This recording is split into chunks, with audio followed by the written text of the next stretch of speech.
Good afternoon, Free Enterprise fans, and welcome to our second race of the afternoon. We've had first Free Enterprise, but what about second Free Enterprise? I'm Baka Shinobi, and I am joined by Prof. Corey. How are you doing today, Prof. Corey? I'm great. I'm ready for second Free Enterprise. Can never forget second Free Enterprise. I hope everyone here is ready for second Free Enterprise because we're going to have a very spicy one, it seems. Looking at her objectives, we have the normal Forge the Legend Sword with the Adamant and Cupolas Forge, complete Cave Bahamut, rescue the houses of Mount Hobbs, and defeat the boss of the Waterfall. Two of those objectives don't require any key items. One of them is a key item that lets you also access Threemus, so we could have a one key item go mode today.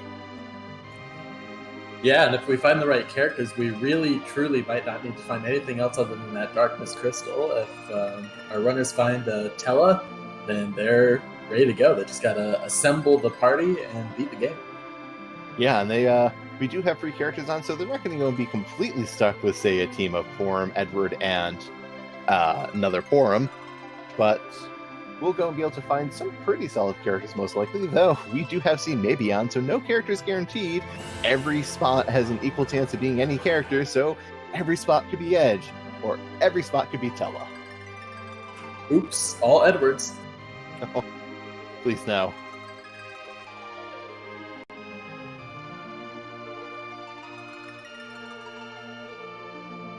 And still, with objectives like this, we're going to be in a very, very interesting position because there is only one key item required for go mode. You might not even need to go underground. Oh dear, and we do start with a Tella. Yeah, EuphoricLemon flashed that character for us.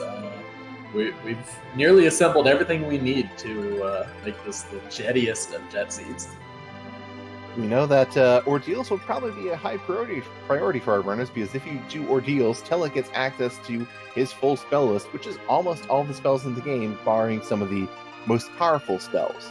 But he does get access to a very important spell called Weak, which will bring an enemy down to single digits. This is very important because that means we can go and do something called the D-Machine grind, where if you go to the Giant of Babel with the Darkness Crystal, you can find a specific encounter that will summon nothing but D-Machines, a very powerful but high experience enemy that will only attack with the fire command, which is a percentage-based HP attack. It can be very safe when you go and have the right setup and Tella on your side to weak them down to single digits, knock them off with one attack, and then do a life clutch to get even more experience. This is one of my favorite things about the Free Enterprise randomizer, is that even within the same flag set, there can be so many different kinds of seeds, different kinds of games you can play. This one could be extremely fast. Other ones require assembling 6-7 key items in order to get to the end, and even the best runners take an hour and a half, 2 hours to get through them. It's really skill testing in that way, where you have to react to what the seed gives you. Oh, I very much so agree.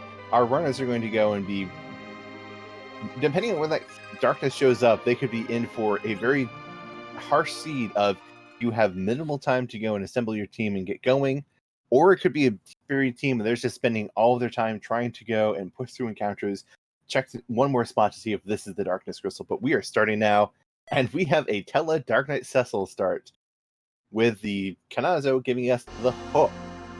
That is one of our paths underground. And the more difficult one at that.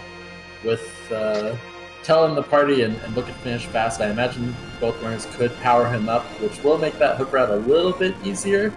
But there's some pretty mean bosses you can run into if you go through that Cave Edlin dungeon, where it's a late game location, and likely without late game levels. Yes, you are not likely. You're in the vanilla game. You're expected to be going through there your second time to the underground after you've gone and cleared the entire overworld, gone underground, defeated the bosses that are at Dwarf Castle and the boss at the Tower of Lower Babel, and then start trying to come back to the underworld through the Eblin Cave into Upper Babel. But here we see Imperial Dragon and EuphoricLemon diverging. Imperial Dragon going and checking the character in Baron N, seeing that it is a Porum, while EuphoricLemon is going and checking the characters in Mysidia, seeing it is a Rydia and a Yang. AKA Joseph and Tifa. Those sound like renames from different Final Fantasy characters. So far, no super powerful characters. Yang can dish out damage at really high levels, but he's not exactly going to chew through the overworld. Porum and Rydia, same story.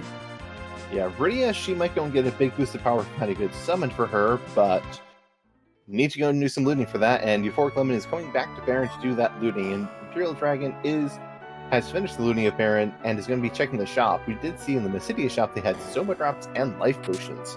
Those Soma drops are very helpful because they give 10 maximum NP to whoever they're used on, and Tella only has 90 MP that will never go up. That is the only way to increase it, and getting Tella to 100 MP is extremely helpful. Yeah, that weak spell coming in at 25 MP means that you can get 4 per full MP bar instead of that awkward 3 when he only has 90 max MP. Meanwhile, in the Baron shop, we saw vampires for sale. Those are pretty handy on the overworld if you can't assemble a really strong party right away. But it looks like that Sid in the Watery Passage could help with that. Yeah, Sid starts at level 20 and he has a hammer that is a decent weapon, not much else, but he does go and offer the opportunity to open and carry the overworld. But EuphoricLemon finding his silver hammer is going to be an upgrade over his wooden hammer. If EuphoricLemon goes to the Watery Pass and picks up that Sid, they will probably be happy to have that silver hammer. First overall thing I'm noticing for both runners is they're both checking around for maybe a little more loot than normal, but I think that makes sense when you don't have super powerful characters and you're trying to find money early on just in case you do need to get ready for a grind quickly. If you need to afford all those ethers, you need to keep Tella's spells going. Furthermore, Tella having access to that exit spell, making deep looting a little faster. I can understand why they'd be going for more chests. Yeah, not to mention, if they don't find power in characters, maybe they can find some J-items to throw, like Boreas or Big Bombs. Lots of things you can go and find that will go and give you a bit of a boost of power. But, yeah, sorry, I was going to say EuphoricLemon found a Boreas earlier, for example, in the Misvillage. Yeah, that'll definitely be helpful for them. They can go and get through a pretty solid encounter. It does cast an Ice 2 spell. But Imperial Dragon is choosing to go into Damson, not looting the treasury, instead going up, and is going to launch the hovercraft, which can be carried with that hook, and get a character here as well. Another Porum. Probably not going to need more than one of her in the party, but she'll come along for now, I imagine. Yeah, Porum is... Well, there are 2 White Wizards in the game. One is called Rosa, one is called Porum. Porum has, unfortunately, overall weaker HP growth, and late game has a much weaker spell curve. However, she does go have the early advantage of learning Berserk at level 18 compared to 20, which is a big thing on these flags because it's much easier to get a character to 18 with the overworld experience than it is to 20. There is a pretty significant jump in experience at that point. One fun option for our runners with that hook start is they can dive into Cave Edland without the intention of actually clearing it, instead looking for the higher tier loot that's going to be available in there, as well as one more character than would normally be available. Yeah, and with the characters we've seen so far, I would be kind of tempted to go and take a peek, just because we can find Edge on these flags. They can go and be available at these open spots, because we have C Relaxed on. Finding Edge, he's a level 25 character with good equipment compared to Sid, who starts with, well, pretty much nothing except the hammer.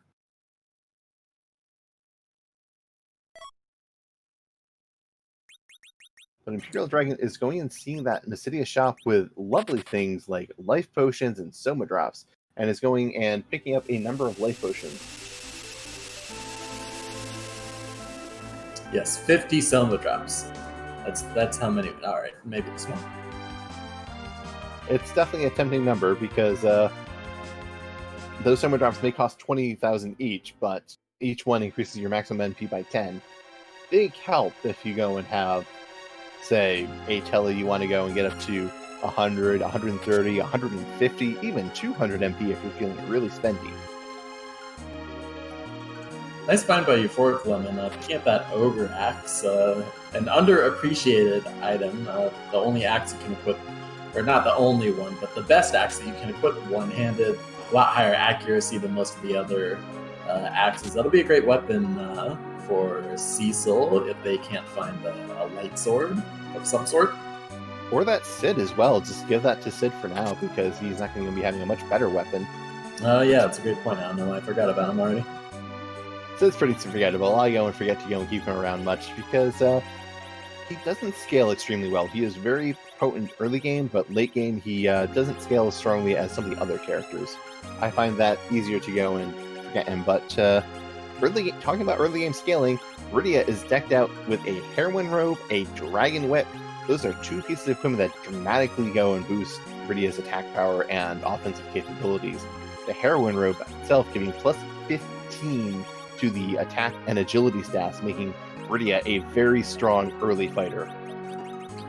Yeah, if Cecil wasn't in this party, our runners might consider throwing her in that middle spot to get some favorable agility anchoring, but on these flags, it's not quite an option. Why is that, Baka? That is because on these flags, we have the vanilla agility flag turned on, which means if Cecil is in your party, he is the agility anchor. As to what an agility anchor is, well, this is the first game that used the ATB system, so there was a bit of experimentation going on, and the way they decided to make it work was whenever Cecil's agility is the base number for the calculation for agility.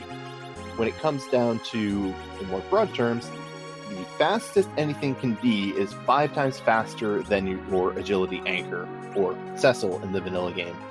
Cecil's a pretty speedy character, so it's not something that goes and swings wildly a lot. But in Free Enterprise, we've looked into this a bit more, and like going and being able to manipulate it, so Cecil might be kicked out of our party just so we go and have more free reign of manipulating our agility. Yeah, it's one of the most interesting decisions that runners have to make in these flag sets is, do you hold on to that Cecil and the anchoring that he forces upon your party? There's a lot of upside to getting rid of him if you don't have an excellent weapon to put on him, so we'll see what our runners choose to do in the long term.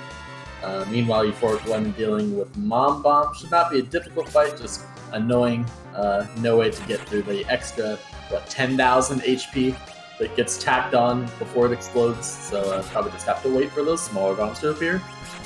Yep, that's, but really wants to make sure that you go and go through the exploding script when you first find it, so any damage, unless you can do 10,000 damage, which if you're late game, an extra 10,000 damage is, oh, let me cast the nuke one more time. Okay, it's gone.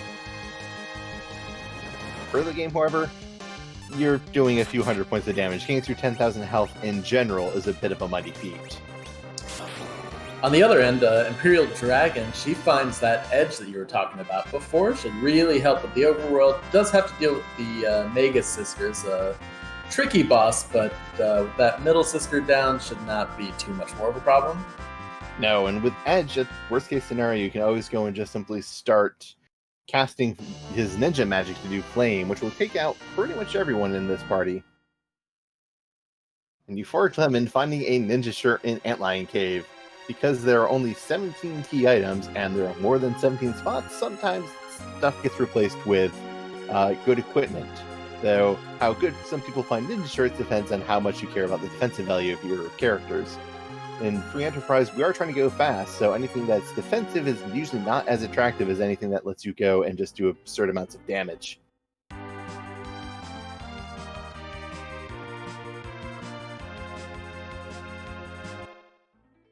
But EuphoricLemon is done, is going to go and check the Hobbs spell. We'll see if they go and check the Hobbs character as well, while Imperial Dragon is exiting out, has that bomb spell on their Rydia, and will most likely be going to Antlion Cave, because they too probably want to go and get that first check done, and there they go. They are going straight to that cave. Yeah, runners swapping spots. EuphoricLemon now getting that free Rydia summon. Bomb summon, nothing to write home about. Probably not going to get a lot of use in this seed, but imagine Euphoric will probably be popping over. Yep, they're going to check out the character. They will find their edge as well.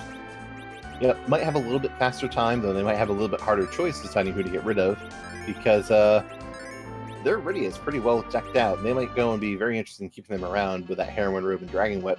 And if Imperial Dragon skips this room... Nope, Imperial Dragon is also going to find the Heroine Robe. This is a room that is very commonly skipped by some runners just because it's a bit out of the way. It's only one treasure chest. How could it be? Well, when it's in a Heroine Robe, it's really good.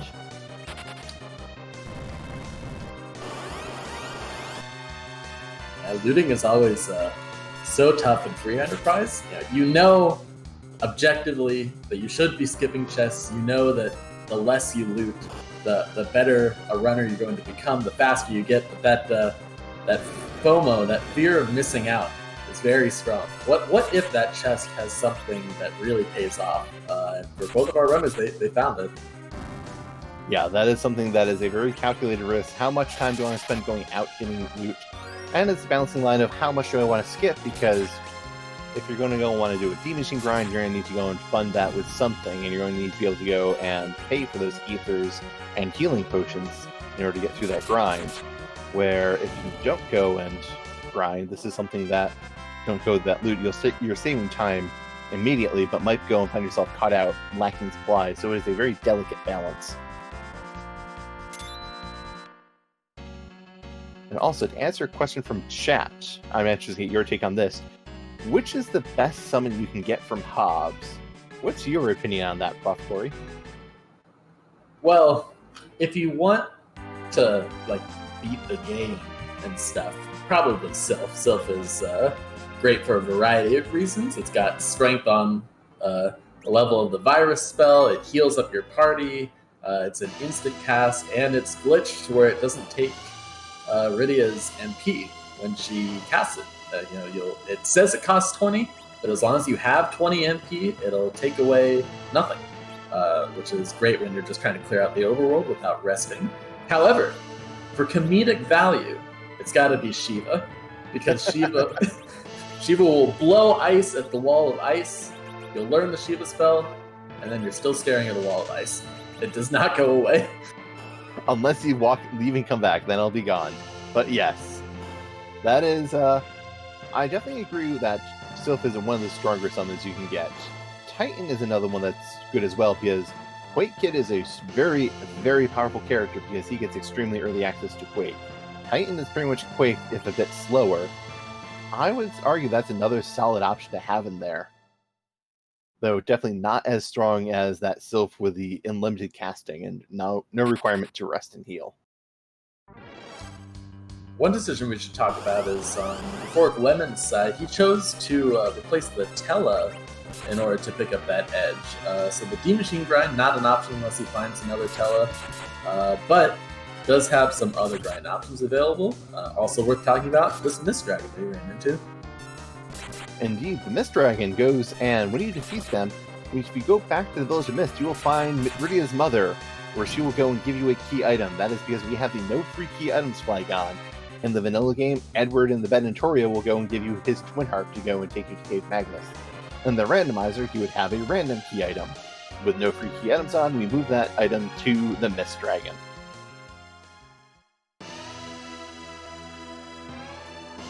We often call it the bonus round in the free enterprise community. You get 2 key items for the price of 1. Agreed. Always a great find. The Dragoon Sphere would be a nice find if we had a cane to use it, though the Edge can make use of that Dragoon Spear once.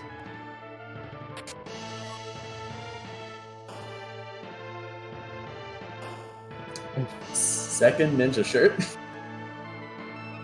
We've had first ninja shirt. How about second ninja shirt? I see you only have 0 ninja shirts in your inventory. This cannot stand. Have a ninja shirt.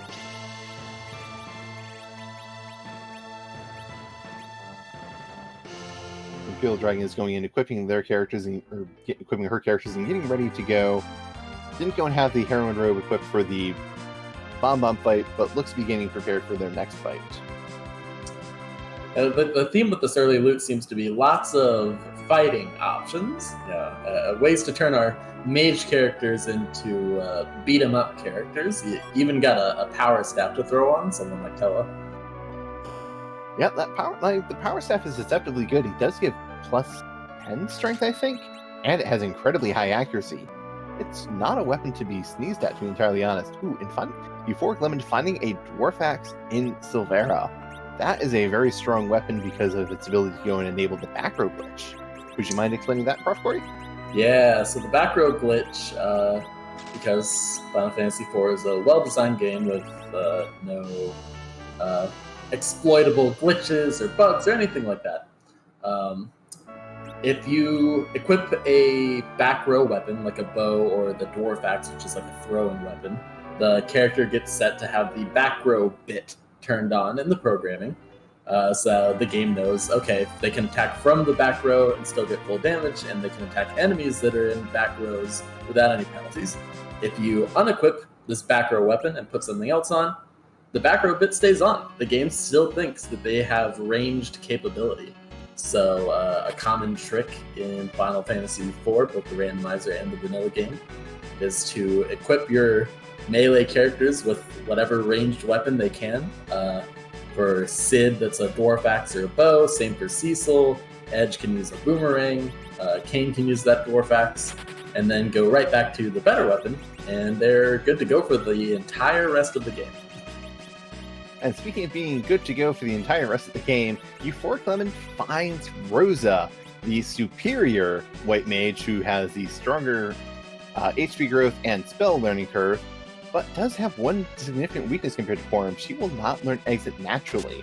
She will only learn Exit after completing the Tower of Zot, and because EuphoricLemon has gone and gotten rid of Tella as well, probably not going to have access to Exit for a bit of time unless they keep Cecil and level them up. Yeah, this is one of the things you run into in Free Enterprise. A small decision you make early has cascading effects throughout the rest of the seed. EuphoricLemon probably wasn't really thinking about losing Exit, and maybe at some point later they're going to realize, oh, I actually can't do that. I'm going to have to walk. It is most devastating if, for whatever reason, our runners have to go to the... our runners are never going to have to go to the bottom of the lunar subterranean and walk out. They're going to have access to the moon. They're probably going to be able to complete Cave Bahamut, rescue the hostage at Mount Hobbs, and defeat the boss of the waterfall, which both runners have already rescued the hostage at Hobbs, which was the Edge. I completely forgot that was one of our objectives. Same. One thing that we didn't get a chance to talk about that Imperial Dragon is showing off now, the Sylph Summon was available for purchase. And as we discussed before, Sylph Summon, very good on Rydia. Less good when she's rocking the that fighter gear, which nerfs her Black Mage stats. So if our runners want to take advantage of her summons, they'll have to kind of flip gear or choose whether they want her to be in fighter mode or mage mode. Yes, that is the downside of the Heron Robe and the Dragon Whip. They both give pluses to the fighter stats, but they give minuses to the casting stats. Or all the bonuses it gives, that plus 15 it gives to strength, vitality, and agility. It also gives minus 15 to wisdom and willpower. EuphoricLemon dealing with the CPU, not a dangerous boss, just annoying. Did accidentally trigger the Globe 99 counters, but was able to pick people back up and get through the fight, no problem. Yep, we've got... through that fight, the Globe 199 is a very high magic power spell that is going to do probably thousands, if not maximum damage to your characters, because it only takes a moderate amount of magic power to start doing maximum damage. The developers really wanted to make sure that if you killed the attacker nodes, you were punished for it.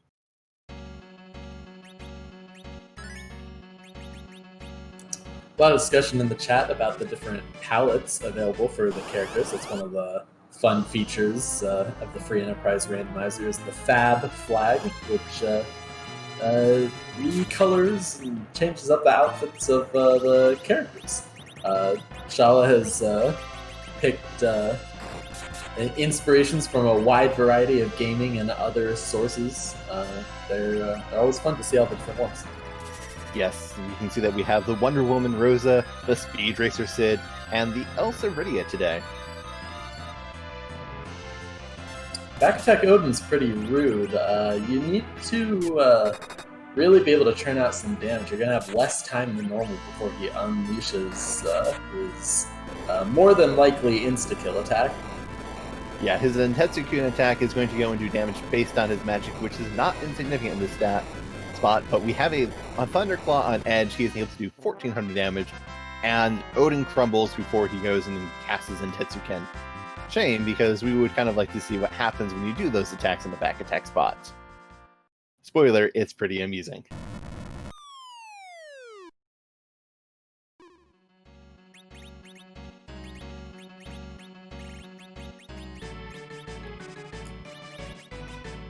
So far, our runners are pretty close, just separated by a couple bosses here. It's interesting that EuphoricLemon chose to run up the mountain since they don't have Tela to power up. They do still get Paladin Cecil out of it, and they might still be looking for a way to get to the underground that doesn't involve that hook. Yeah, that's something where I would be sorely interested in going and checking all of my overworld spots, because if there's a Magma key and I miss it, I'm going to feel real far behind. More ninja gear in these key item spots. And the ninja hat can technically go on anybody, but it is literally called ninja, so I think it counts. It's a ninja hat that goes and makes you faster. Is it because it wants you to go ninja, go ninja, go ninja, go, go?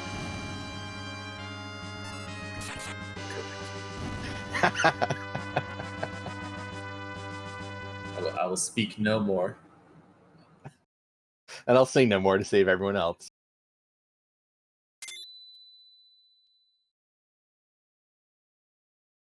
Please, in order to get a copyright straight, you have to sing on key.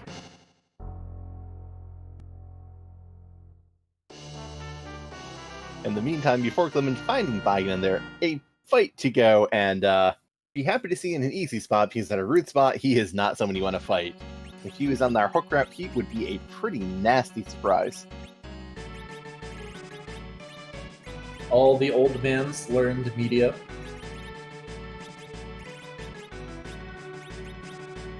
And all the rest of their spells, so that is something to be very happy about. And Cecil is going and getting the Ogre Axe that was on Sid, and is getting a number of other pieces of equipment to get ready, though not having any real body armor for Cecil at the moment.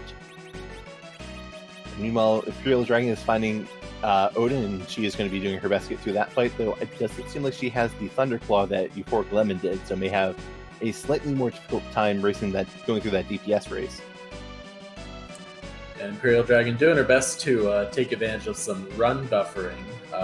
Another small trick that can have some pretty big implications if you're able to master it. Whenever that can't run message pops up at the top, it stops the ATB from progressing further, so you can use it to squeeze in some more actions than you might otherwise be able to. Yeah, that is something that is very important on these high battle speeds. I say high battle speeds, low battle speeds, because at low battle speeds you have a very small number of frames to go and input commands, but EuphoricLemon is also through Odin. She's going to be getting into that crystal chamber. It's going to be going and getting her Tela powered up, because she no longer has Cecil. It is interesting that our runners have both chosen two different characters that are powered up by ordeals that they started with. Yeah, the seed could turn out very differently for our two runners just based on that decision alone. If you find an Excalibur or Crystal Sword, you're feeling great if you kept the Cecil. If you find an early Darkness Crystal, you're probably feeling good about keeping that Tela. This could work out either way. I agree. I'm always happy to find Tela as well, because we currently don't have any other... Oh, excuse me, we have Rydia, never mind. I was going to say we don't have any other Black Mages, but I'm guilty of... Oh, it's Rydia, that's great. She can go and warm the bench. Not this Rydia, not Harrow and Rogue Dragon Whip Rydia. And with a Sylph summon on both sides as well. And EuphoricLemon is going and checking shops, is going and looking around the weapon shops, see if they can find something. Probably looking to go and get some maybe long swords for their Edge, because a big downside for Edge is that he needs two weapons in order to go and be more effective. And kind of hard to go and just luck into those opening chests unless you open a lot of chests. So shopping is a good way to go and improve your odds of getting a good weapon for Edge.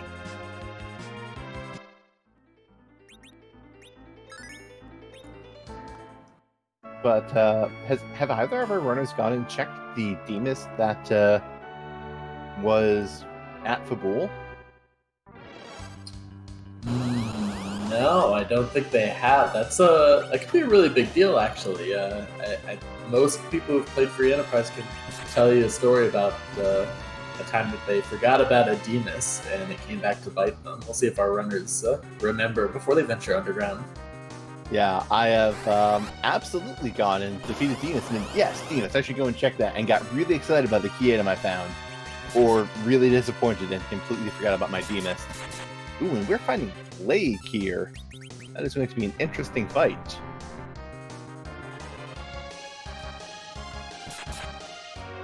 Plague is a very unique boss in Final Fantasy. A variety of strategies that you can use to counter it. If you have the sheer damage output, like it looks like EuphoricLemon has with those ranged weapons, then should be no problem.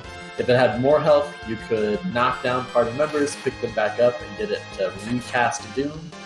Or you could berserk party members to make them outrun time itself.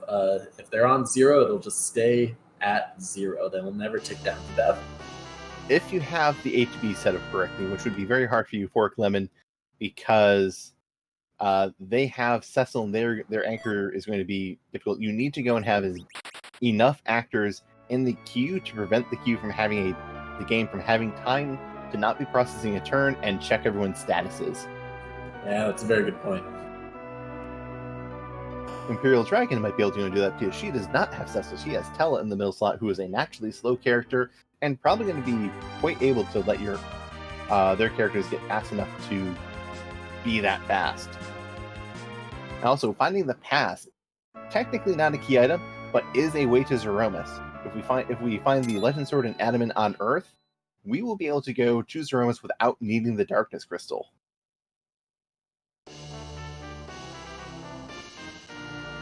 EuphoricLemon does make that Mist Dragon check, finds a Baron key. It's a very interesting find. It does take some time, but it is another opportunity to find that elusive Magma key and avoid having to dive underground. Also, a few more spots means a little bit more experience might make things easier down the road. Yeah, and there are 2 spots in Baron, though you're most certainly not expected to go and deal with the Odin spot at this point in time. That is something you're expected to be dealing with after you've gotten underground, and could still go and have the Darkness Crystal. And speaking of finding something interesting, we find the Dark Knight at the waterfall not going to be a real threat. Our team is going to be able to take care of it just fine and just tank these hits. 3 hits without hitting Dark Knight Cecil, and they will go and give a little speech. Ooh.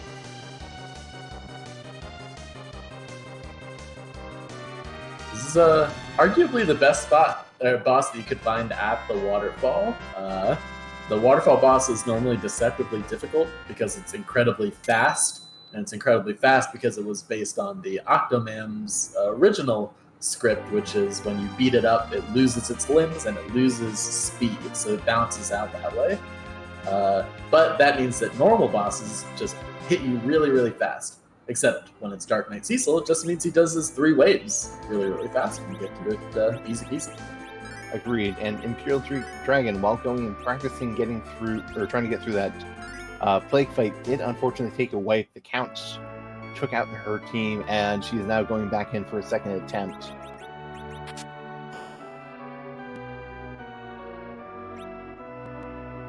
But EuphoricLemon is going into the Baron shop. Because these are gated shops, they can go and have better items here.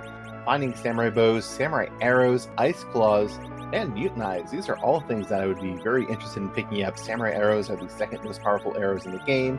The mutant knife goes and does quadruple damage against mages. You still have Ashura and the Baron guards in the pool, along with, if you want to go down the hook route, you will probably be fighting the Mad Ogre chest, and those also count as mages. Yeah, lots of really good gear. Lots of really affordable, too. Nothing incredibly pricey here. Sometimes you see things like ninja swords in shops, and you really want them, but you really don't have 66,000 gold to fork over. Yeah, and because it's sword, just 1, you want to get 2 for edge, so that's 132,000 gold to try and pony up in order to go and afford weapons for edge. On Imperial Dragon's side, choosing to go with that life strategy of picking up members and forcing Plague to recast the Doom spell. One notable thing is that they've got their party ordered with Tella in the middle, and I think that's a big reason why this Plague is ticking so quickly. Yes, the ATB, every one ATB tick, it goes and takes down that count. So if you have a very fast member of your team in the middle, it's going to be going quickly. Or if you have a very slow member, but you're just not enough actions are being taken, it's going to be counting well quickly as well.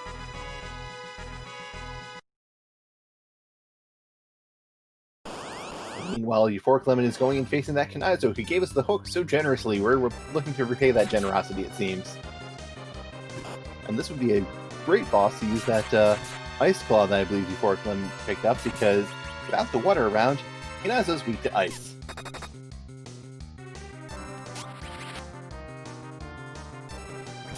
Along with that, Odin we saw before Kanazo, one of the major bosses of the game, but does have some pretty serious elemental weaknesses that can be exploited, which can be really important because Kanazo is pretty easy in some spots, but incredibly difficult in others. One of the scariest bosses you can see in high HP locations. Yes, he is absolutely terrifying in spots like the Rubicon spot of the hook route, the element spot in the Giant of Babel if you ever have to go through there, and just most of the late game spots. He can be very, very menacing. And when he's not, well, he's hiding in his shell because he is down to a quarter HP and is going to be, well, every time you hit him, he's going to go and counterattack with hiding in the shell and try and go and get you to go away.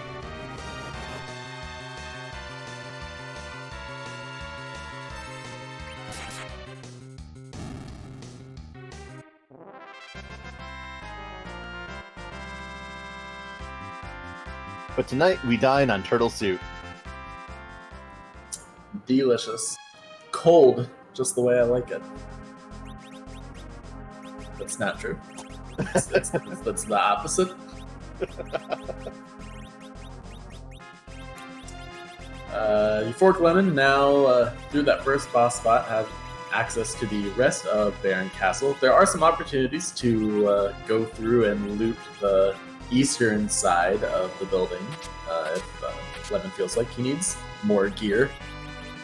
Yep, that is a very valid option. That is something. Ooh, finding a Murasame.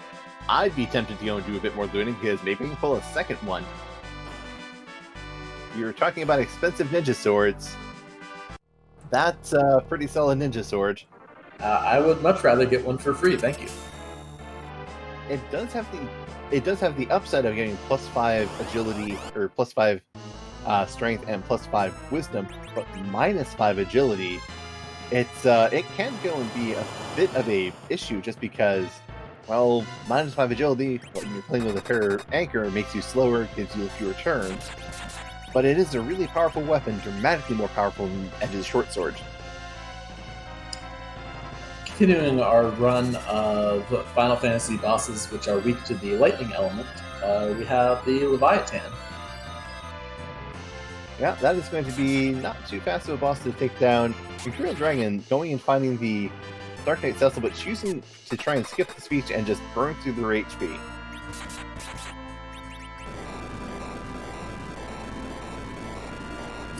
It'll work. The game will get upset with you. You must not fight now. Not technically true, but it might be good advice. You're not the boss of me, game. I'll show you who's the boss. And EuphoricLemon choosing to go and cool off the attacks, it seems, and wait through this. Though, Sylph is not going to count as attack. It's only the fight command, I believe, that triggers the additional response and additional hits. We have first Rydia. Do we want second Rydia? It looks like a no for EuphoricLemon.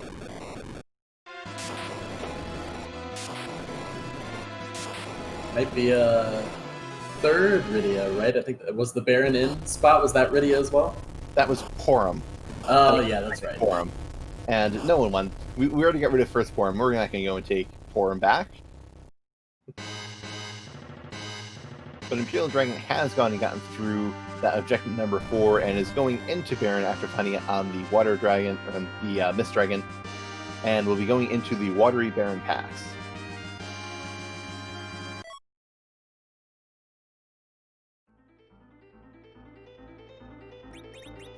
And Baron Castle's just come up with a Protect Ring. Nice piece of equipment, going to be very important for defense. Going to go and make that Rosa even more tanky, to be entirely honest, but probably not what you're hoping for when you're going committing that much time and you have a hook route looming in front of you. Yeah, it's pretty handy to keep your white mage up, but we're trying to go fast here. Indeed. And EuphoricLemon is going and using a tent. I believe they're going to go and try and peek that boss in the Odin spot in the Baron basement. Wow. That's a bold play. At the very least, it gives information. You know who's down there that you're going to have to deal with eventually. But if you're lucky, you could run into something that is beatable even at low levels. Yeah, we could find something like let's say the Water Hag, King Queen Evelyn, 2 top checks to go and really think, oh my goodness, wow, a power robe in that pot. I would be walking back in there if I died just to keep this. Yeah, a glass helm too is pretty handy. That'll help deal with some rude bosses, especially if they have to dive through that hook route. Yeah, and put on Cecil and let him take all the punches for your team. That can be a pretty big thing to have. Or just put on your Rosa in the back row with all the other protective gear and watch as she laughs at any physical damage. Yeah, this trip is definitely worthwhile regardless. Oh! So this is actually doable. The fact that it's going to hit so hard with its magic is going to work to EuphoricLemon's advantage. Yeah, so maybe. I think EuphoricLemon needs to go and stack the odds in their favor a bit. And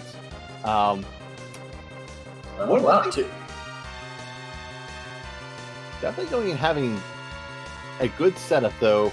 If Rosa or Rydia goes down, they're in a much more precarious position. If they wipe, they may be tempted to go and stack these odds in their favor. Mm-hmm.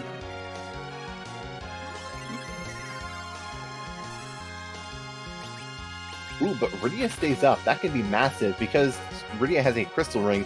She did not get paralyzed. She's able to go and queue up a Star Veil immediately before Golbez is going to start casting spells. That is the big advantage you need, because Golbez is only going to have about 18,000 HP in this spot, and then he's going to go down. This is not going to be too hard for you to get through and just let Golbez do the damage to himself.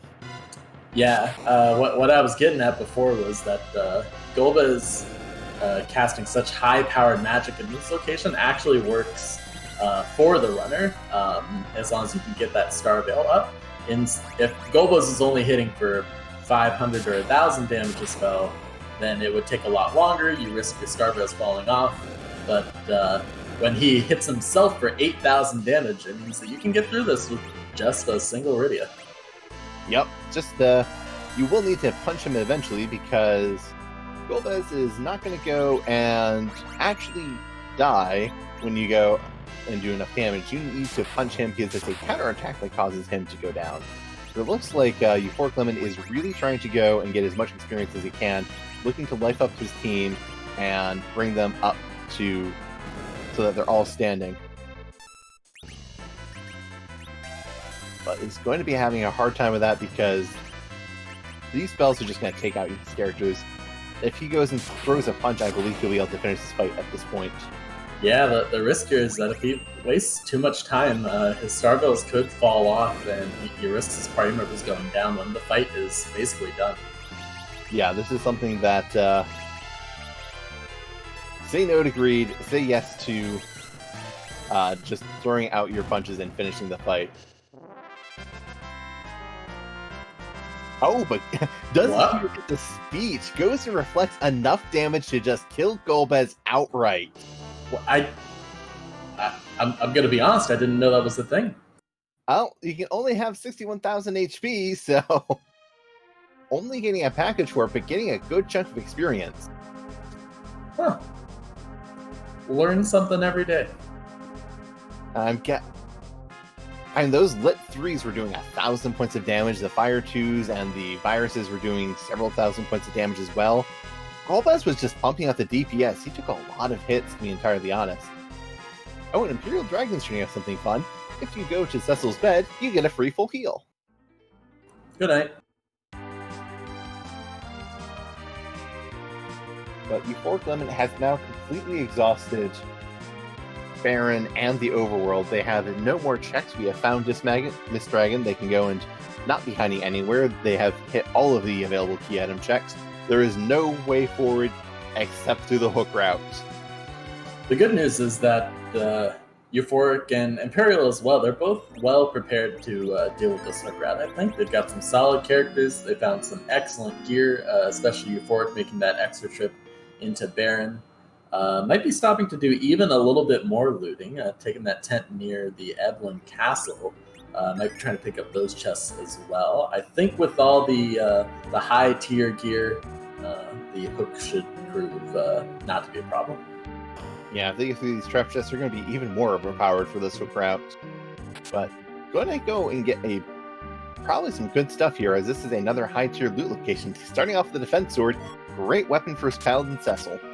Yep, that Ogre Axe is pretty good, but it's nothing compared to a defense sword. So that's a big upgrade right off the bat.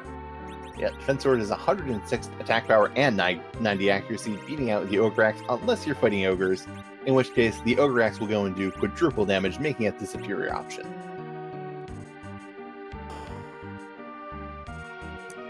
One other fun thing that EuphoricLemon could do while he's here is potentially try to steal some Bacchus wines from the Mad Ogres. I'm not sure if he has the setup to make it easy. By the way, finding that Sorcerer Robe, another great find that's going to make the mage version of Iridia even more powerful. But with that edge in the party, you can steal Bacchus wines, really enable those fighters to get the Berserk spell going. It's just going to be a pain if I keep getting interrupted by all this great loot, the Light Sword. The Light Sword is actually slightly less power than the Defense Sword, but is higher accuracy, so it might be a superior weapon. All of the Holy Swords have maximum accuracy, because why doesn't Cecil deserve to go and just get complete and utter advantage over every single melee fighter?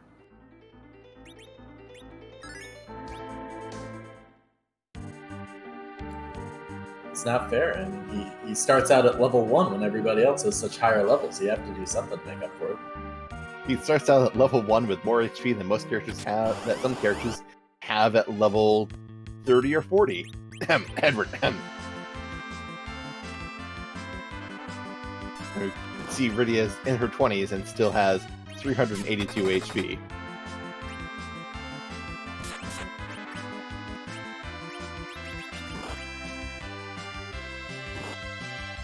To answer a question from chat, isn't the Light Sword considered a Night Sword and with the Defense Sword isn't? Correct. The Defense Sword is just a normal sword that both Kain and Cecil can use. The Light Sword is a holy sword that only Cecil can use, and is a holy element weapon.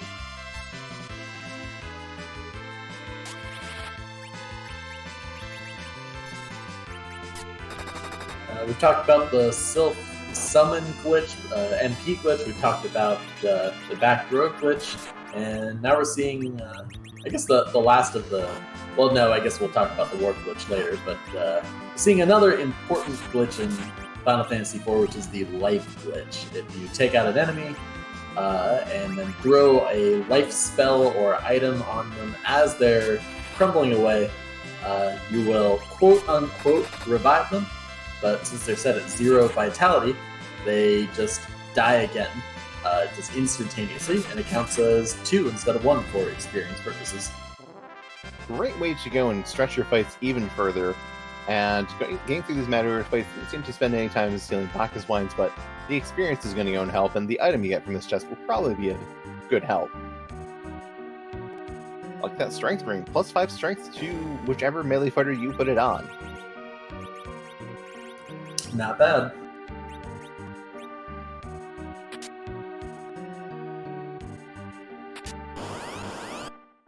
And I don't believe we've seen the other fights, so we'll probably see the remaining... Yep, there's the second trap chest counter. There are 3 trap chest encounters in Evelyn Castle. 3 Mad Ogres, the Staleman and 4 Skulls, and then a Lamia and 2 Black Cats. And I don't think we've gone and taken care of, well, any of them except for the Staleman and now the Skull at this point. Imperial Dragon, meanwhile, finally making the trip into Cave Evelyn. This is where we might see some divergence from the runners. This is that the debate that we were discussing before of how much time be spent looking for treasure and taking these extra fights. EuphoricLemon's party is much stronger. Found the defense sword and the light sword and the power robe and the glass helm and the strength ring. All this stuff is really good, but it does take time to collect. We'll see if Imperial Dragon filing ahead is going to give her an advantage. Indeed, and they are finding full moons in the Evelyn shop. It is a weapon with power equal to the longsword, but also going and doing is a long-range weapon, so it goes and gives that back row bit, which means that Edge can now safely be in the back row and still do full damage, or conversely do full damage to back row enemies. And EuphoricLemon getting hit Artemis Bow. Rosa is going to be incredibly decked out. Rosa is going to be able to do a lot of damage when he gets into fights. He's very close to maxing out the potential on his party even before it gets to the underground.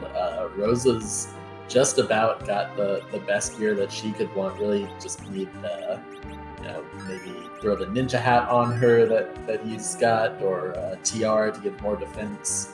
Got great weapons for Cecil, found the Murasame for Edge. There's not too much more that he can do to get stronger. Yeah, that's one of the big things. There becomes a point of diminishing returns for each box you open. It's good to have something good. But when you have a lot of good stuff already, the chances of finding something that's even better than what you have gets lower and lower. Meanwhile, Imperial Dragon is finding the Stellan chest, and she is going and throwing an hourglass. She's purchased a stack of 10 of them. I'm guessing she found them in the Evelyn shop, because those are going to stop all these monsters. They'll get their final queued action, which they used to go and attack for him, because of course you would want to attack the small child. And now they are stuck until the hourglass stop wears out. That's a character choice that we didn't discuss yet, is Imperial Dragon holding on to the second white mage in favor of the Cid. That is definitely a very interesting choice, because Forum is a white mage. Forum is not a good source of damage, but she is a source of berserk, and she, when you get her up to high enough levels, will have some very powerful spells, mainly that white spell. Problem is, it is going to take some time, but maybe Imperial Dragon is focused very heavily on her endgame strategy of, I want to do reflect strats, I want to go and have big spells, let's go and take Forum all the way to the end.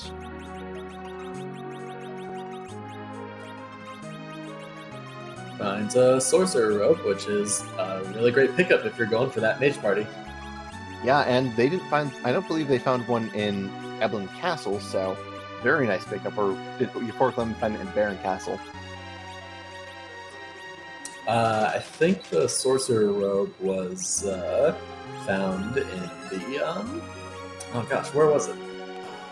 There's so many good things, and speaking of good things, we find a Kayn, very nice melee fighter, and Kayn Queen Evelyn, a very nice boss to see, because they are completely and utterly free. Kayn can equip that Dragoon Spear for Imperial Dragon if she hasn't sold it. I didn't notice if she did or not. On EuphoricLemon's side, this gets to a question somebody was asking in chat, could easily replace Cid with Kayn and give him the Defense Sword, which for the vast majority of the game until very high levels is going to be his best weapon. Yes, the Defense Sword has an attack power of 105. Kayn's ultimate weapon, the White Spear, has an attack power of 106. But it has 10% less accuracy. The White Spear has an 80% accuracy, while the Defense Sword has a 90% accuracy. That is something that really matters, because you roll that accuracy number a lot, and you're going to be missing with that White Spear sometimes. The Defense Sword is going to consistently do more damage. Of course, this discussion is irrelevant if you don't take the Kayn. Imperial Dragon choosing to skip it. I think you might have been right when you said she's really leaning into that mage game. And it's possible that she did ditch that Dragoon Spear already.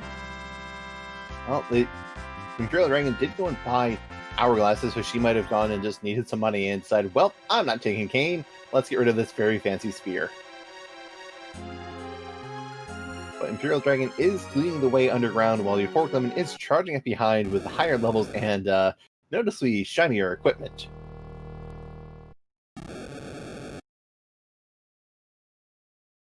And here Imperial Dragon goes and finds the Mad Ogre chest, has an hourglass, going to throw it with Rosa. They are going to go and get some punches off, and then they're going to be frozen stiff like those four Stallmen were.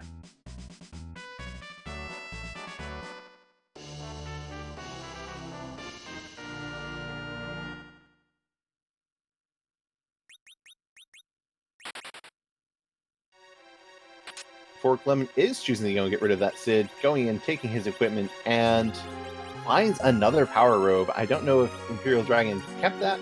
She did. Okay, she did get that chest. That is definitely very good. And I'm seeing that EuphoricLemon has a lot of nice stuff in their inventory. I wonder if we're going to see them say, okay, we're done with looting at this point. There are very few things left that I could find that are an actual upgrade, and when you have 2 power robes and a lot of high-tier weapons, you really don't need to open more boxes. Yeah, EuphoricLemon has assembled the vanilla team, so they are therefore logically ready to defeat Threemus. You know, that Kane is looking a bit underprepared at this point. Maybe they're going to No. He's fine. He's good. I don't know. I'm used to Kane when he finally comes back to the party, actually having some experience and not being the little scrub he is when he first starts out. At least he's, got a better weapon than his spear.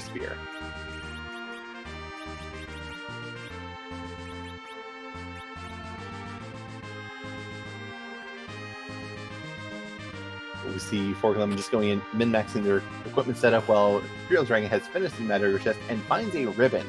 Very nice piece of equipment. That means that it does protect from most all statuses, not 100% all of them, but the big one it protects from is instant death, which can be very important on some bosses.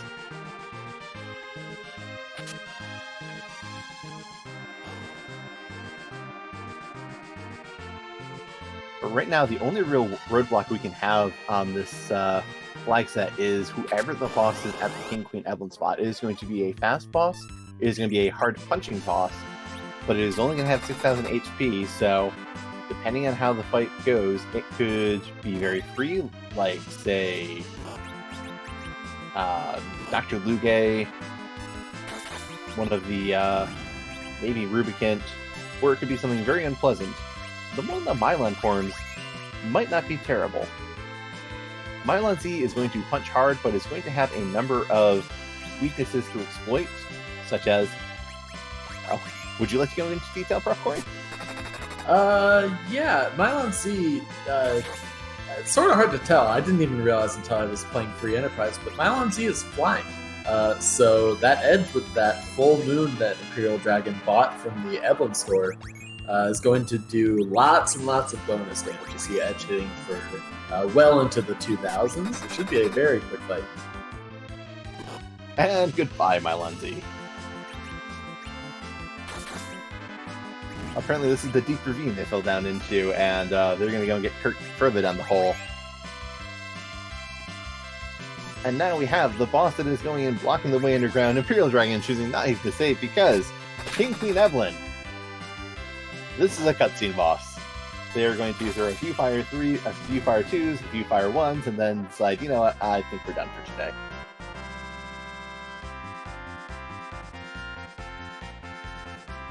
The good news for King Queen Evelyn is they will succeed in their goal. The party will be brought down to the Hades, if that's what you're calling the underground these days. I mean, can't go deny it. It is pretty hot down there. It's red. That's got the aesthetic down.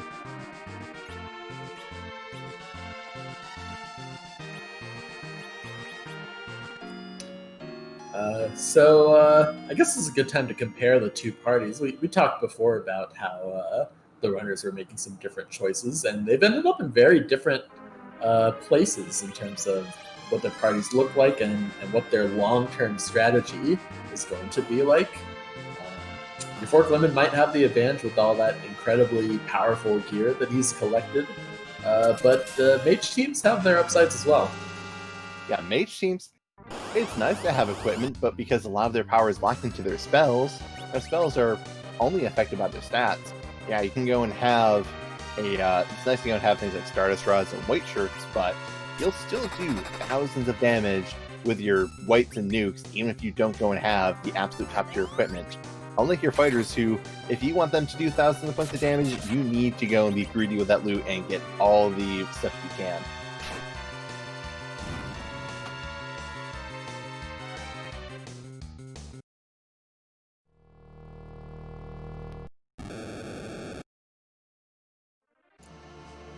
At this point, both runners just need to work out where the darkness crystal is. Could technically find both halves of the Excalibur to forge and complete that objective number 1, but finding a path or finding the means to get to the moon is the more likely outcome at this point.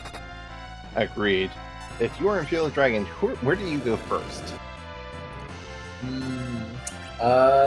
I would probably lean toward Feymarch as far as item checks. Checking out the Tomra store is not a bad idea, of course. Yeah, as we said, we're going to want to go and have some good stuff, and finding elixirs in there pretty expensive. They might be going looking for Ether 2s because those are very helpful when you're trying to go and do a D-machine grind. Sirens would also be a nice find. I don't think the winners have found those yet. Technically available through Edge if they choose to steal them in the Tower of Zot, but that does take time. So buying them is definitely going to be the faster option if it's available. Yep. And Imperial Dragon going in checking the job dwarf, I had a hard time reading their job because it was a 6-word title, and I only saw about 2 of them. I believe there's some kind of hearing assistant. Groundflyer telling us interpreter for the hearing impaired. That is definitely a job title. An honorable profession. Indeed. And in the vanilla game, they are a farmer, but at the suggestion of Rex Rule, it's a randomizer. Why not randomize that? We find the elusive ninja swords in the Tomra shop. Lots of money there. That is something to go and be excited about. And you can go and really selling that Dragoon Spear now because, well, I've already committed to not having Kane. Why not go and buy 2 ninja swords? Because it seems Imperial Dragon did not go... or 1 ninja sword and 2 silent staffs. Yeah, we do have those 2 white mages. Silent staff, one of the best white mage weapons in the game. Yep, giving +10 to the white mage stat of willpower. Very nice to have, and that... Oh, they do have a Murasame, so they are definitely happy with that. And they're going to go and throw in a ninja sword, which is even more power. Going to go and be in a pretty fine position. They are set up with that back row glitch. With Edge, it's important that you throw the boomerang or full moon onto the right hand to correctly execute the glitch. That is what Imperial Dragon did. So even though she switched over to that ninja sword, Edge will still be hitting back row full damage. Yeah, and one thing to consider right now, I know we were talking about mage strats with Imperial Dragon, but Rosa is set up as a very, very dedicated fighter with the Artemis bow, I don't believe they have the Samurai bow and the Heroine robe, so that is still a big negative to their casting stats. Might have kept the form just so they have the dedicated white mage around. And finding a Leviathan summon for Rydia, that is a big boon for Imperial Dragon. Yeah, mage stats coming online. Rydia, one of her disadvantages over her black mage counterpart, Palom, is that she doesn't get the Quake spell until very late, so it's hard for her to really dish out big AoE damage unless you find one of those high-tier summons. And Leviathan is nothing in that high tier. It is the 2nd strongest summon for Rydia in the game, beaten only in damage by Bahamut.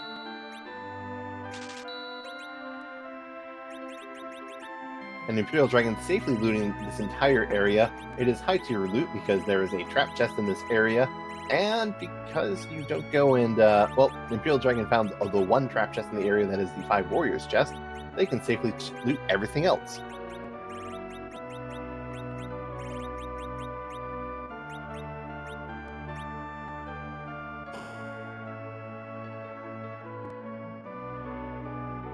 We are now in the land of summoned monsters, going and hitting these chests, and we're going to go and see what is in this free chest in Feymarch once they finish looting all these chests around.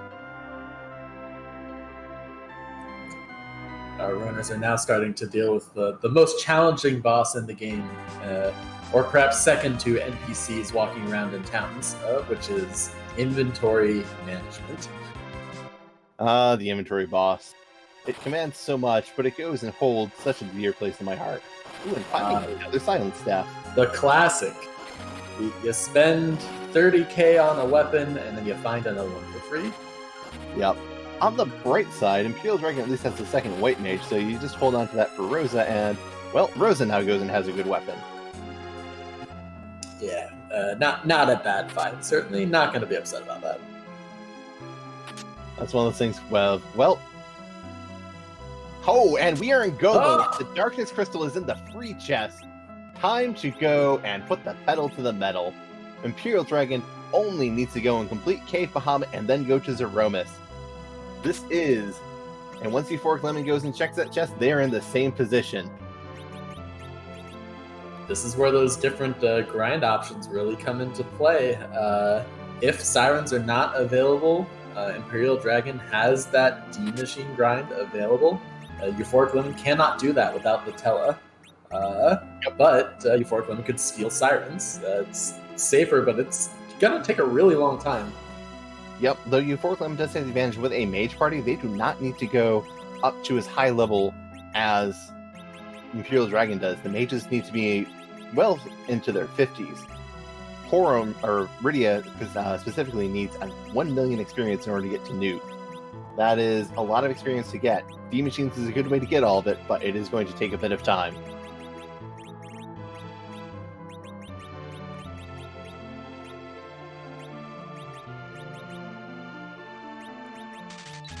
But Imperial Dragon, going and exiting out, has checked the shops, but is going to be going and looking for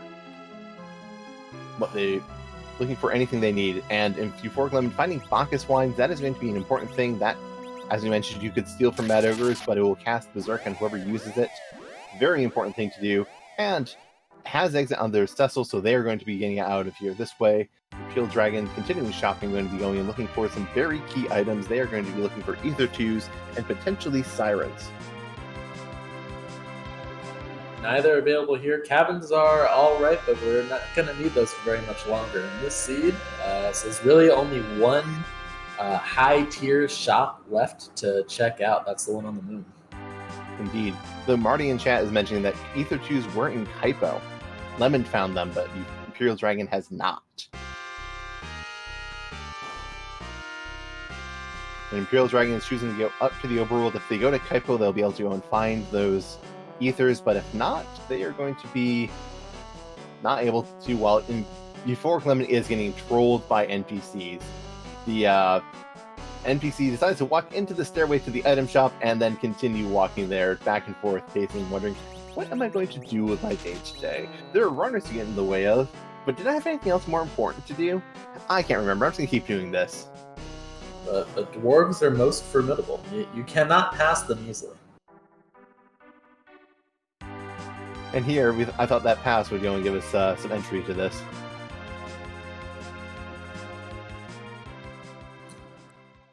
You shall not... blah, blah, blah. I can't be bothered to finish that. Sounds like the dwarves who couldn't go and be bothered to remember what their task was, but really were dedicated to standing in the way. And Imperial Dragon is going and doing some preparations, going and equipping her characters. Going to go... I'm curious as to what they're getting ready for. They have an Elven Bow on their radio. That will go and give them casting ability. Not a bad thing to have. Going and putting on a Gaia hat, which will give wisdom and willpower for increasing their magic stats. Meanwhile, EuphoricLemon is going to the moon. They are summoning the big whale, and they are going to go to the moon. They will probably be checking that lunar shop to see if there are sirens there. Maybe checking and peeking the Cave Bahamut fight to see who it is and how bad of a fight it is, and they will be going and pushing their way to Zeromus.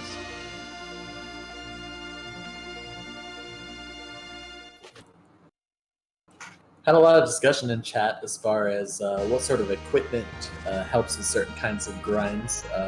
Particularly dragon killing equipment is handy when you're trying to do things like kill gold dragons, or even just cracking some eggs in the underground. And we have found a variety of anti-dragon weapons with the dragon whip and dragon spear, and I think even Artemis arrows were found at one point. Or no, just the Artemis bow. So that doesn't help, but the other things do. Yep, that dragon whip can go and do some pretty hefty damage, though it might not be the weapon you want to use for dealing with gold dragons. The dragon spear, however, definitely going to go and do some good damage. Imperial Dragon notably sold that heroine robe, another sure sign that she's going all in on the mage strats. No need for the heroine robe if everybody's going to be bouncing spells. Yep, and EuphoricLemon finds Sirens on the Moon, binds 20 of them, and is going to be going and looks like they're going to maneuver their way either to Cave Bahamut or the Lunar Palace to see who the character is. And they're going to Cave Bahamut. They're getting ready to see either if they can finish the seed or if they need to grind first. If you want to take down gold dragons, you really need hourglasses, which both of our runners were able to purchase in the Evelyn shop. So you hit a siren, run into the 2 King Ryus, hit them with the hourglass, and they will not fight back while you use the Dragoon Spear or whatever else you have in your inventory to take them out as fast as you can. And that is a very helpful thing to have happen because those gold dragons hurt. Oh, this is not a fight you want to see. Antlion in the Bahamut spot. This spot doesn't go and use normal attacks in the vanilla game, but in the free enterprise, it has some bosses who use physical attacks. And the spot hurts. It has a very high attack bar for something that will never actually cast a spell. Throw a punch. One of the most fearsome abilities in free enterprise. I think EuphoricLemon might need to get the grind done first and then take care of this antlion. Yes, I definitely think getting the grind done first is going to be important just because you're not going to go and get enough key items to get to 10, which would go and give you that lovely double experience bonus. So now is the time to just simply say, all right, I've got to grind. I need to grind for Threemus. Let's do as much as I need to get my Threemus levels, kill that antlion, and then go back and fight Threemus. Question from Barbus the Brown in the chat. Did Euphoric find and keep a glass hat? I believe Euphoric found a glass hat when they were going down to the Odin boss spot. So they do have a glass hat from there, assuming that they haven't sold it, and I don't think that he has. I believe it is currently on Rosa because he took 300 damage while everyone else is taking 1,000 to 2,000 damage. That tracks. So if you go and put that on Cecil, Cecil can cover your characters, though you have to be careful not to get a counterattack because Cecil can't cover the counterattack.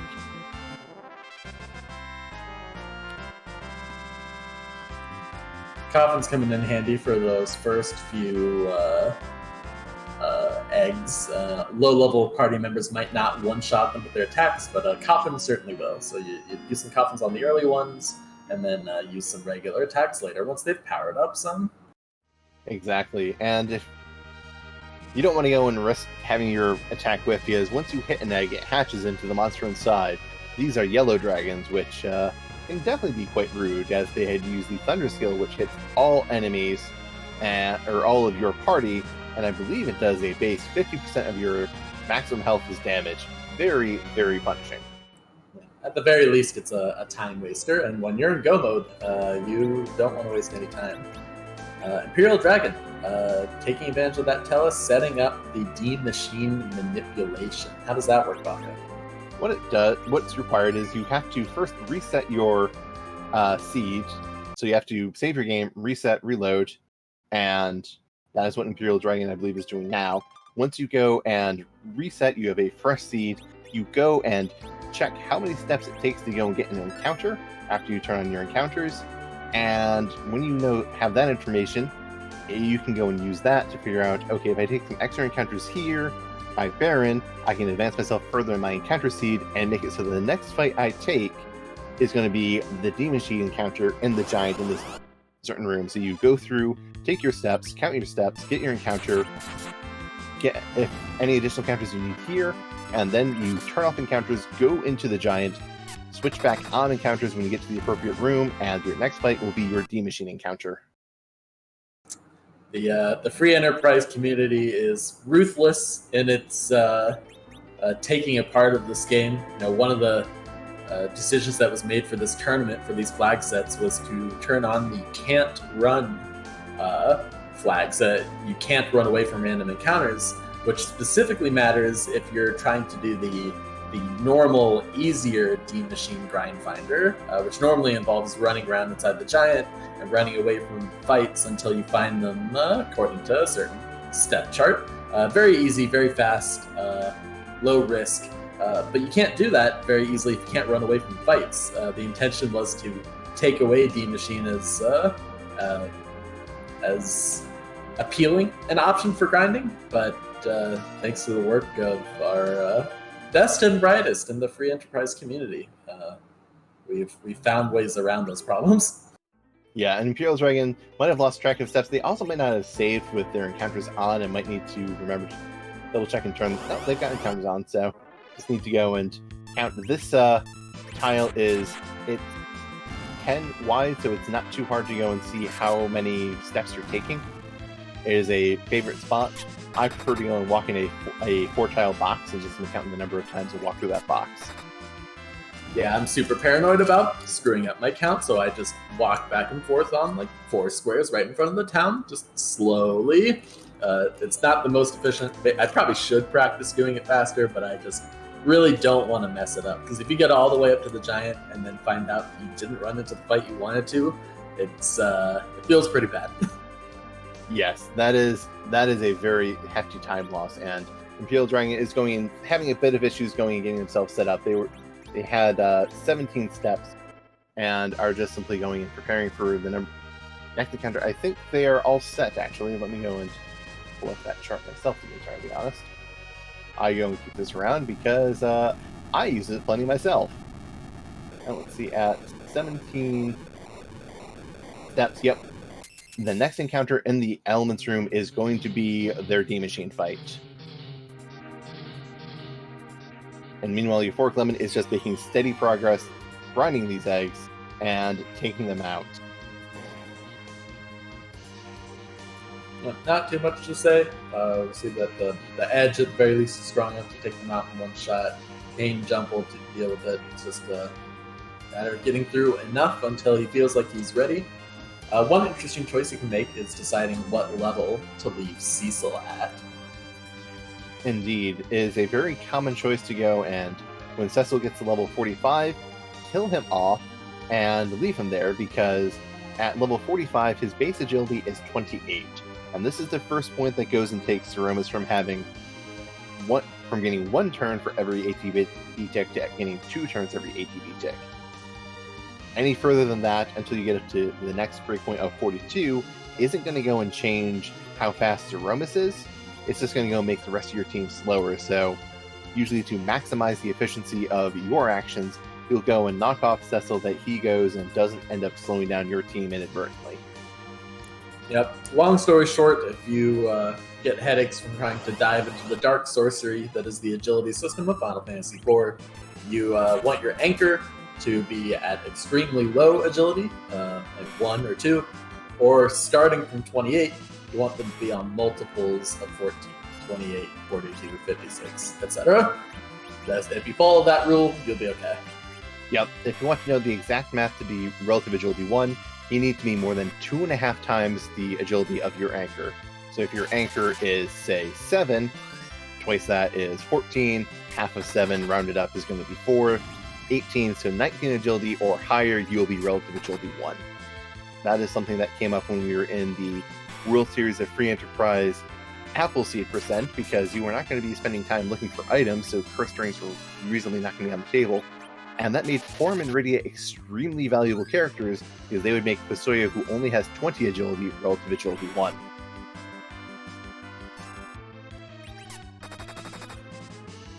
On Imperial Dragon's side, looks like she's probably found her fight. We'll know for sure once she gets her first attack done on that Searcher. From here, the pattern is going to be attack the Searcher. Hopefully your next turn is Tella. He'll cast Weep on the D Machine that spawns.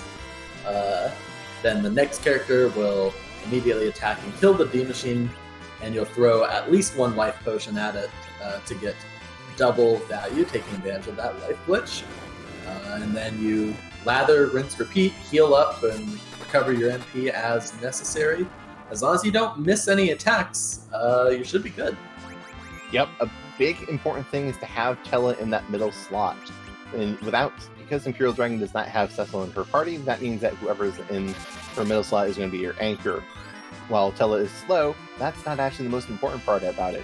The middle slot also goes and gets an accuracy bonus, a 25% accuracy bonus, multiplicatively.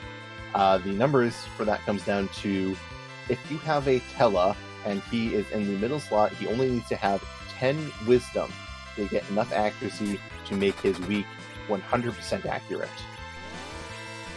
If he's not in the middle slot, he needs to have 50 wisdom to make his weak 100% accurate. And you never want to miss a weak, because if you miss a weak, the D Machine will counterattack with a punch. And those punches... Punching bad. Punches is how you get your D Machine grind to go completely off the rails. The big advantage of D Machine is that the damage is incredibly predictable, because the D Machine on their turns is only going to use the Fire's ability, which is percentage HP based, where it does 20% fire damage of your character's maximum HP. EuphoricLemon appears to be done with his grinding, going back to have a rematch with the Antlion in Cave Bahamut. Takes a little time to get healed up first. Should be much more doable at higher levels. At the very least, he'll have time to get Blinks off with Rosa to protect his party members. Yep, the spot is not exceptionally fast because it does count down reasonably slowly, but not something you want to go and really let get a lot of turns off on you, because this is going to punch hard and be painful. And we do see that they're in the high to mid 40s, with Cecil being level 49 and Rydia being level 46. So Rydia is not going to go and have her top tier spell of Nuke. That would require another 4 levels. But her fighters are going to be able to go, or EuphoricLemon's fighters are going to be able to go and make up for that, most likely.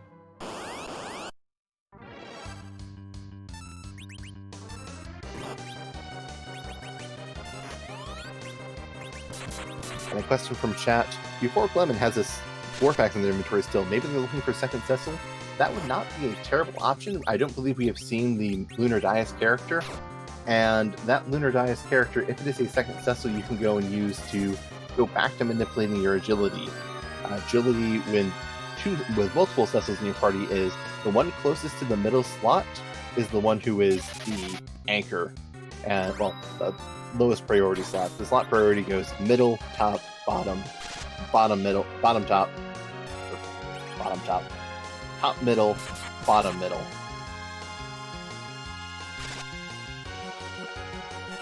The Dwarf Axe in particular comes in handy if you choose to go that route, having an anchor Cecil to help real Cecil, because the Dwarf Axe will drop anchor Cecil's agility by 5, getting him much closer to that super low agility that you ideally want. Yes. Fun fact, Dark Knight Cecil starts at 10 agility. Paladin Cecil starts at 13 agility despite being level 1. But he can equip a Dwarf Axe, which means you'll be able to knock off 5 and bring him from 13 agility to 8 agility. And with 8 agility, you only need to be over 21 agility to beat relative agility 1. Well, 21 or over, excuse me. Over 20 agility.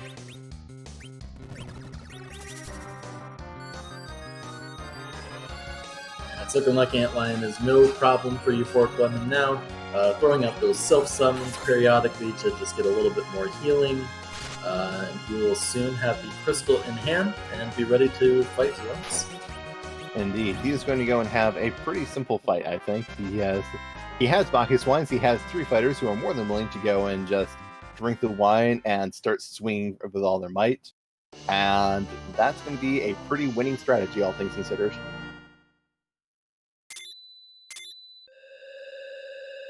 Finding the spoon, a nice item because it can be thrown by edge. It has the maximum attack power in the game, so the one time you throw it, it is probably going to go and do maximum damage. But we have the crystal. EuphoricLemon is officially in full go mode. Good news for him, no need to dive all the way through the lunar subterranean. With the pass in hand, he can zip right back to Earth and take the shortcut. Indeed. There are 2 ways to Threemus. One is the Darkness Crystal, which you enter the Lunar Palace at the top, go all the way through to the bottom, which is about a 3-minute walk, get to the Lunar Core, and face Threemus. The other way is to go to the Pub Manchuria and present your pass, They'll open the door, and you'll get a teleporter straight to Threemus. Hate to imagine what it's like for some poor drunk soul wandering around the pub, just looking for the bathroom. Accidentally teleports himself to the incarnation of all evil. To be fair, they've got a very strict guard there who really does not let you go through unless you have that very specific pass. And considering that pass was, guarded by some form of monster today, I don't know if our drunks are being able to go and find it that easily. I don't know, we got a lot of box ones. Fair enough. But I'm also seeing some flags out in chat. What's that about? The letter of today, Free Enterprise, is presented to you by the letter Z. I'm sorry, that's not right. What we're really wondering about is whose butt are we going to kick tonight? Indeed, because we have 450 different butts we can choose from. While Threemus is the final boss of this game, he is not allowed to get brought into the boss pool where all the other bosses are. We can go and keep him very safely secured on the moon in his lunar prison. But keeping him completely the same in every scene would be boring. So, thanks to the wonderful efforts of Boardface and Scalikitty, we have 450 different sprites to choose from, and whatever one we get today is going to be completely random. Let's see what we're getting this time. And as EuphoricLemon goes into the Threemus fight.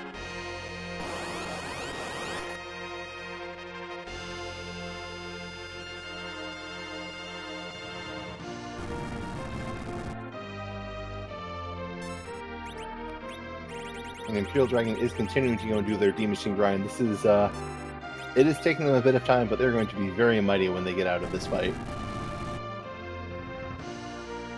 It would not surprise me at all if Imperial Dragon's actual Z fight is faster than EuphoricLemon's. The problem is that she's just going to get there a little bit too late. Yep. But the crystal's been thrown on the EuphoricLemon's side. Let's see who we're fighting today.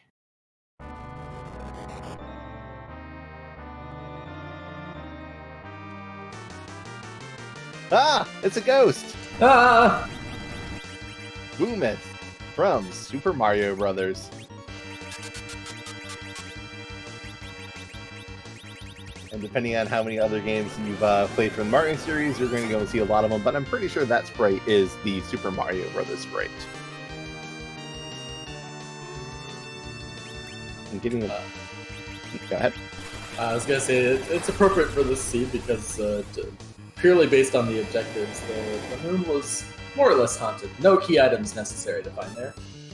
Indeed. Having a spoon, not having any progression, but it having Cave Bahamut, it was progress, though the lunar subterranean was most certainly haunted unless we did not find either part of the Adamant or the Legend Sword. It could go and have one of those objectives up there, but there was never going to be a need to hunt for them.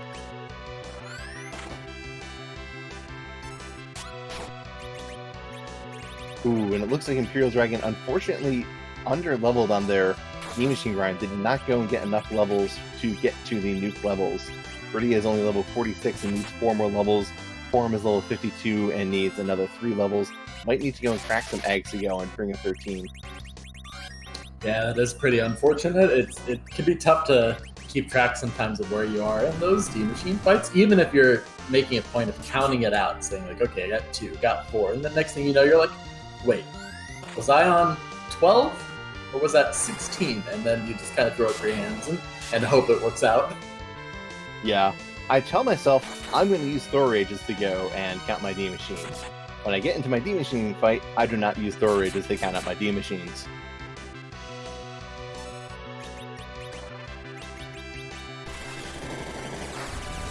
Unsurprisingly, EuphoricLemon's team hitting extremely hard with those fighters. All that fighter gear that was found throughout the seed coming together here at the end to deal those big flashy numbers. Yep, and unfortunately, Rydia not be able to go and join them in dealing big flashing numbers as Rydia has gone down. That big unnerfed Big Bang did more damage than she had maximum health, unfortunately.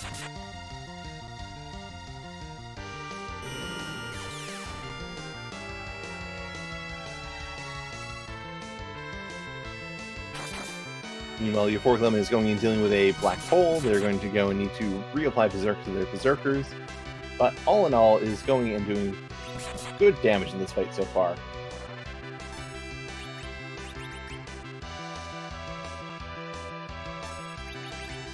Really, the only risk for EuphoricLemon is if a really hard Big Bang comes in and knocks out the Rosa. Pretty unlikely at 2240 max health, but it is technically possible.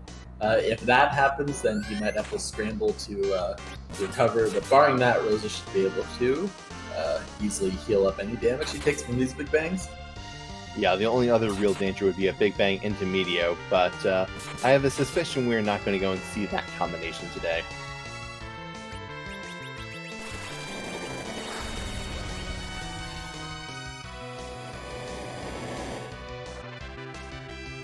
Well, getting another Big Bang, so this is the third one, and that one is very close. 2144. That's a scary number. No problem. Everything's great. This is fine. This is fine. Things are not on fire. Things are getting ripped apart by the Towers of the Dimensions, but things are fine.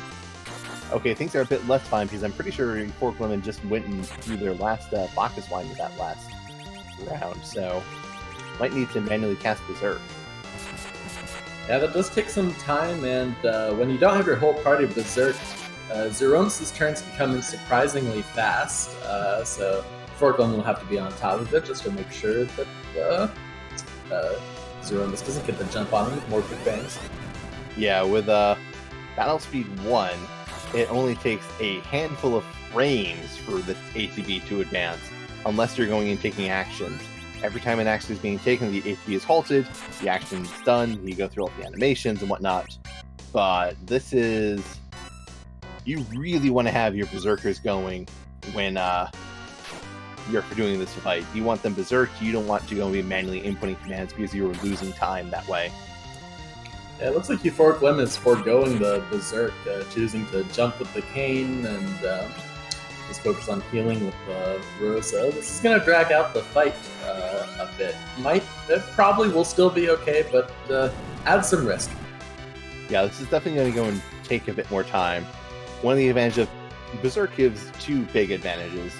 The first, when you do not need to go and get to your character's turn in order to go and get them to attack. They will just simply automatically do so whenever their turn enters the ATB queue. The second is, the Berserk goes and applies a 50% buff to your attack power.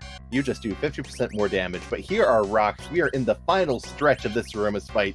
Threemus is down to the last 12,000 HP. We are near the end. Plenty of health left on EuphoricLemon's team. No risk of dying to the rocks. Should be rapidly selling any moment. Yes, Cecil is up, Edge is up, Rosa's healed the team. We are going to be going and seeing this fight end shortly, I believe.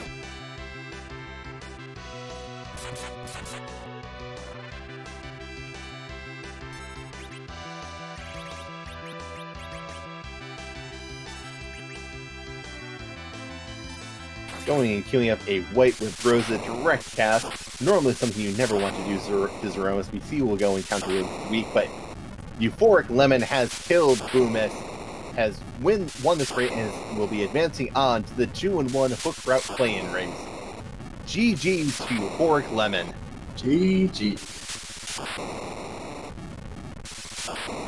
And they'll be joining us momentarily, so we'll be looking for them shortly. This is going to be... This had to have been a tense race for them, because that Darkness Crystal, this objective start and knowing that is a Darkness Crystal go mode had to be tense for them. Yeah, it always weighs on your mind when you think the seed is going to be fast. All the safe things that you want to do, you start throwing those aside, just in the name of going fast. And speaking of going fast, we are joined by EuphoricLemon. GG's. How are you feeling after your win? My heart's still pumping, let's put it that way. That was a rough seed. Indeed. What did you think when you saw those objectives? At first I thought it was going to be a jet seed. Just go, find that darkness crystal and get up there and get going. That was the plan. But like Mike Tyson says, everybody has a plan until you get punched in the mouth, and that seed punched pretty hard. So what felt like the first really bad complication for you? Finding no key items after doing all the checks on Earth, basically. I thought I was way behind at that point. And then Baron ending in the pass, that was a heartbreaker too. Yeah, was there what were you looking for most when you're going and clearing all those overworld spots? Were you hoping for a Magma Key or a Darkness Crystal? Both. Magma Key more so, though. Getting to the underground was my main concern because I saw that hook right away and I was like, oh shoot, hopefully it's not going to be that way. So I tried to check everything possible, but it was a hook seed in the end. Yeah, you had all of your hopes dashed, even finding Threemus overworlds. You did take some time to go and get to check your Threemus. Were you just going and checking all of your spots, or did you have some other reason for holding off on that Threemus? I just was trying to do it in a proper order, and I kind of forgot about it for a few minutes, and then I checked my tracker, and I noticed that I still had to check Mist Village, so I threw it in. Same with a few other mistakes I was making throughout there. Like, oh shoot, just stuff I noticed partway through. We noticed you taking the time to loot a few extra areas. You went to the Baron Castle, went down toward Odin, went through Edlin Castle. What was your strategy there? Was it just because you knew you were going through the hook route, or are those standard looting spots for you? That was for the hook route. I exhausted the Odin spot because I was looking for that Magma Key, like I mentioned. But the second that was a dead end, I felt like I was way behind. But at the same time, I didn't want to gamble on the tower. So I did my standard hook route, which is clearing Edlin Castle. I just figured, stick with what got me here. And it worked. Definitely sounds reasonable. How were you feeling when you didn't see either part of the Adamant or the Legend Sword but have that pass? Were you concerned at all that you're going to be needing to go and forego the moon objectives and potentially not have access to Sirens and Shops? Or were you a bit relieved? A bit relieved, actually.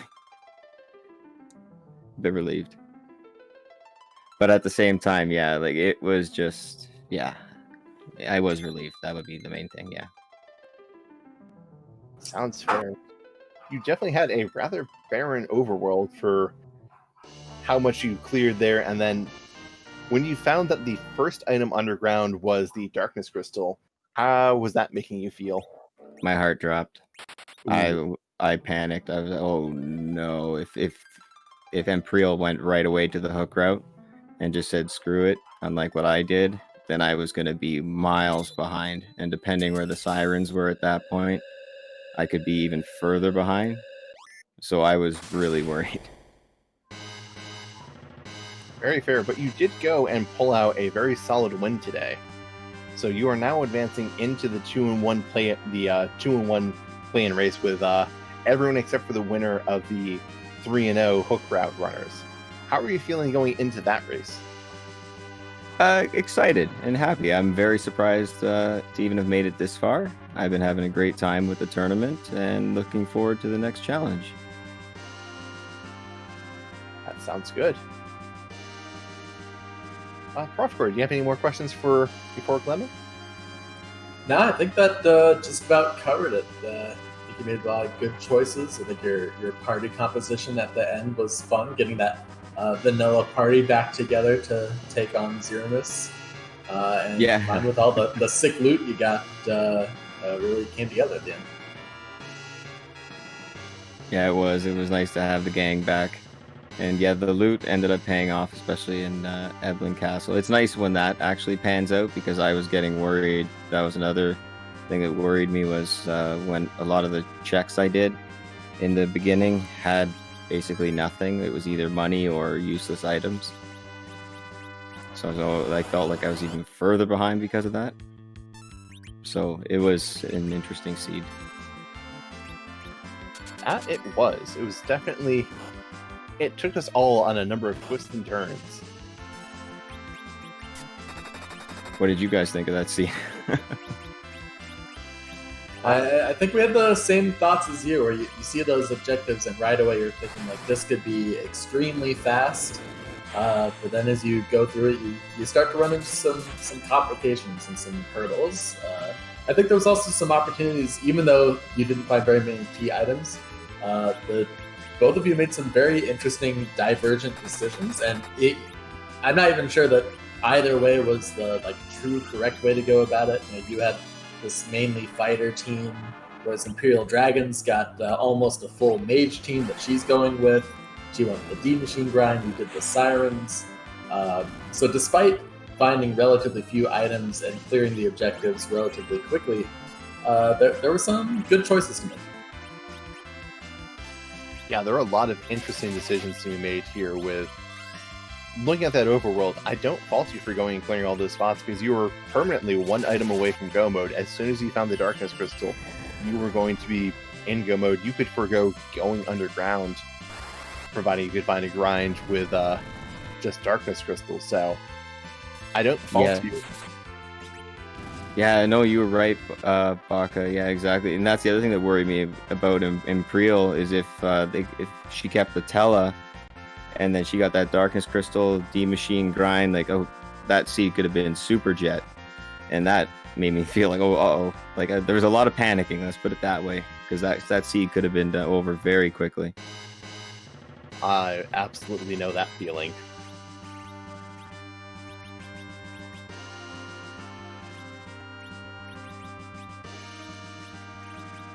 Well, best of luck to you going forward. Congratulations on your race. This is definitely...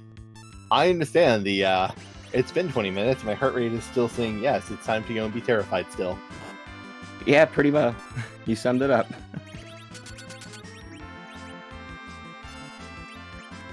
Have a great Thanks, guys. Yep. I appreciate it. Good luck. Good luck.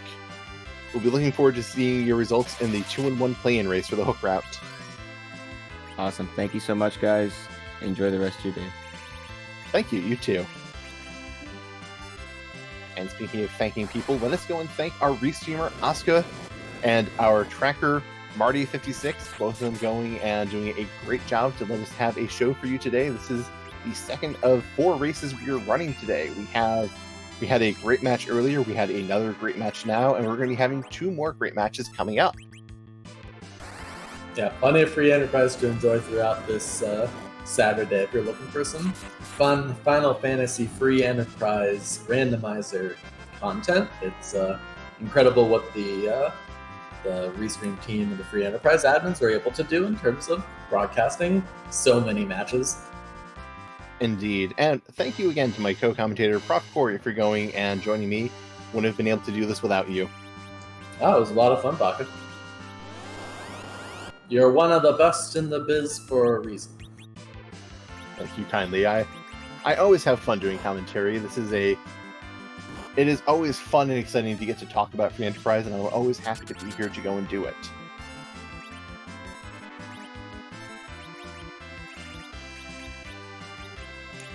On the Imperial Dragon side, looks like she, in order to make up for those lost levels, decided to take out some Kinryus in the lunar subterranean.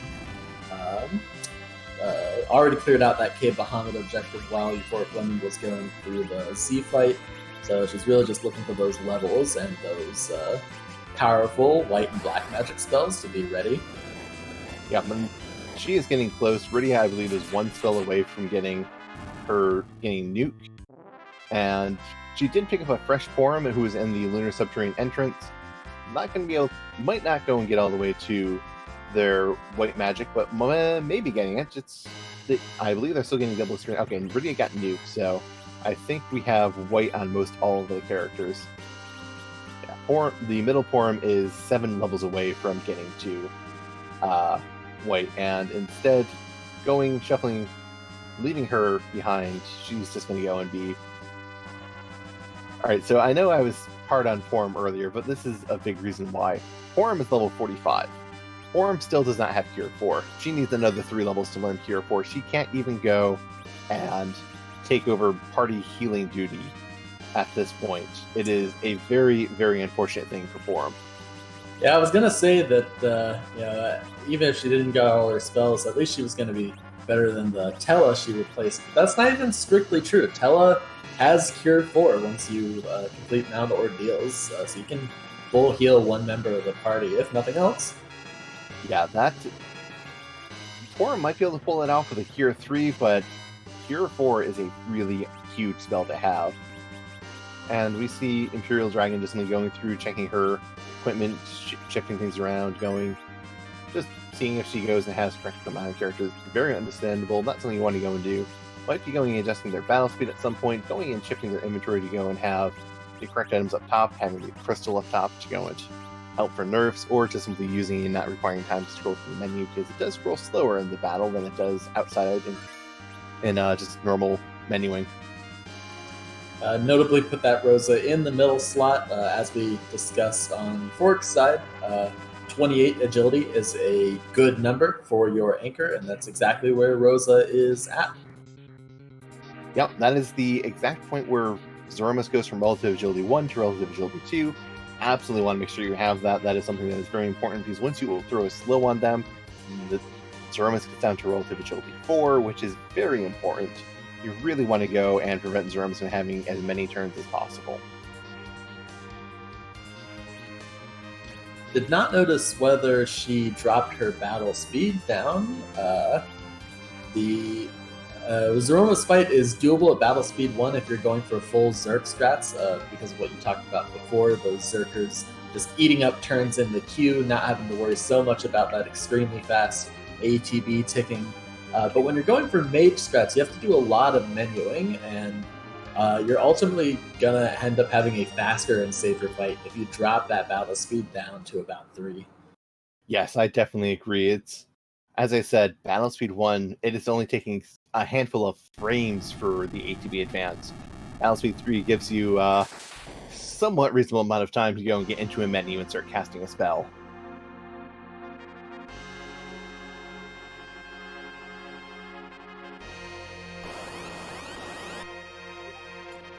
Tracker Marty making a great point that even a task cannot keep up with battle speed 1 in Final Fantasy 4. Which is to say, a tool-assisted speedrun, even if you're using a computer to do everything super optimally, you still can't act on every single ATB tick or frame. And that is a really harsh thing to go and try and compare to. So you may be able to go and preserve it if you do perfect run buffers, but even then, that is... I always go and work on Battle Speed 3. It is something that I do not want to go and lose turns on these tight fights, just because that can be really important.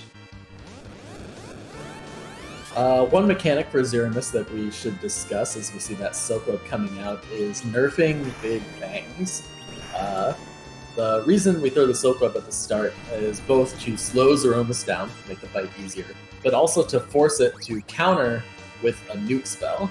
And when it counters with nuke, the way its complicated battle script and stats work is that it drops its magic stat down from what it normally is, so that the nuke doesn't just hit you for quad 9s or whatever. But if you time it correctly, it won't put its magic back up, and the Big Bang will come out doing much less damage than it normally would. The first Big Bang is very easy to nerf. You just need to do some kind of direct magic attack that's not the white spell anytime before the first Big Bang. Later ones are trickier. Yes, Threemus' script is very specific, and the timing to go and get a nerf down is Threemus will go and change his magic power a lot constantly. He counters summons in certain phases with different spells. He counters normal spells with different spells. He counters holy magic with different spells. And depending on where you are in that script, he's going to go and be setting his magic power differently.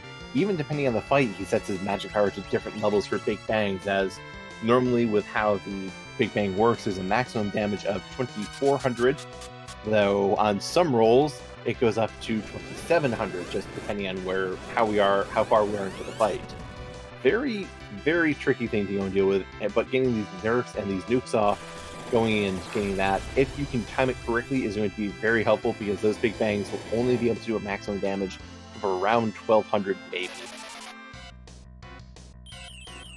Alright, got the next nerf. That's a really well done job by Imperial Dragon. If she didn't get that nerf, this fight might have just been over right there. But with that nerf, I think she's probably good to go. The good news for Flex Strats is that you don't have to churn through all of Zeromus' health. Yeah, so the black hole came out and there's a white queued up on Rosa. Rosa's going to need to go and get her Starvel up before Forum takes her turn. But thankfully, white's a really long delay cast spell. You have a bit of time to do that. Though, Forum showing only a bit.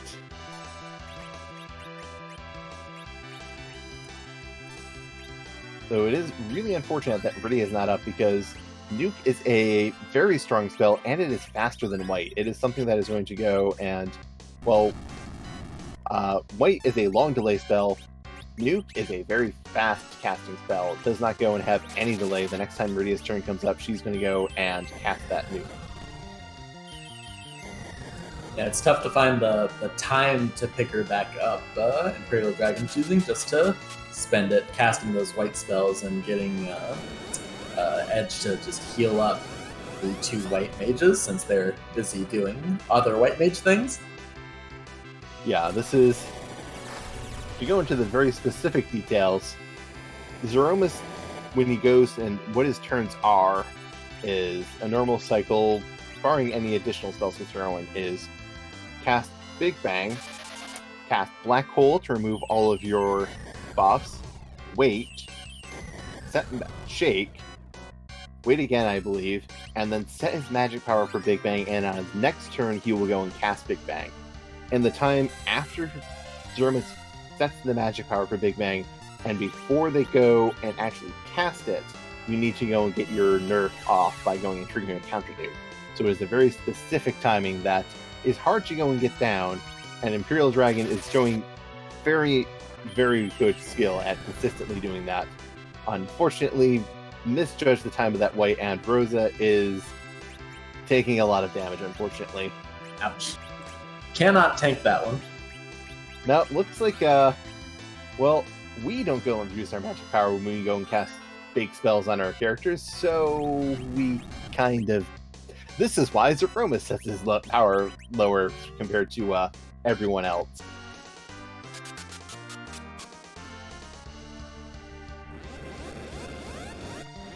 And Imperial Dragon is just scrambling a little bit, trying to recover, gets a counter nuke reflected onto Threemus. That is going to go and help.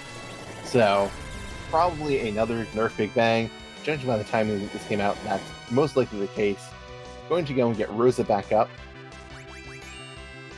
Yep, only 1,000 damage, definitely going and helping out. This has been a bit of a grind, but it's been a very technically impressive fight from Imperial Dragon. Getting every single one of those nerfs is very difficult. Yeah, that is something that if you're off by just the tiniest of margins, you will go and be severely punished for. You will very most likely die from that, or have your characters put in a very dangerous position. So good on Imperial Dragon, showing some very good technical play on this front. Marty56, our tracker, asking what's Rosa's agility. I believe she's at 28 exactly. I believe so too. Rosa is at around those levels. I'd have to go and look it up exactly, but we see another Shake coming out. We're going to see another Silk Web. We see more whites coming out. The Imperial Dragon has done a lot of damage. We've thrown a lot of damage out at Zeromus so far. She has got to be getting close. And there is the flash. There is the crack.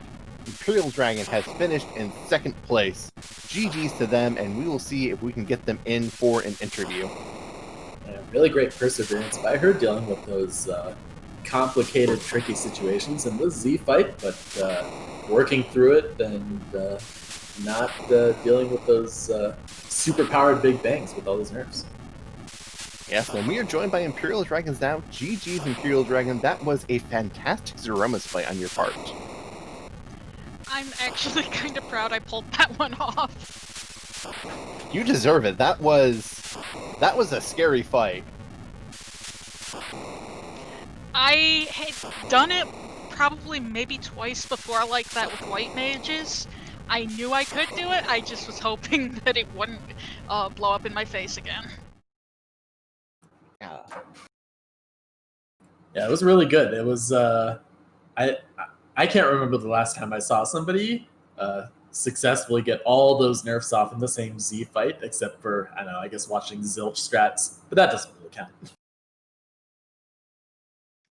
Yeah, I don't think I'm quite on that level. A little of that was luck, but it worked.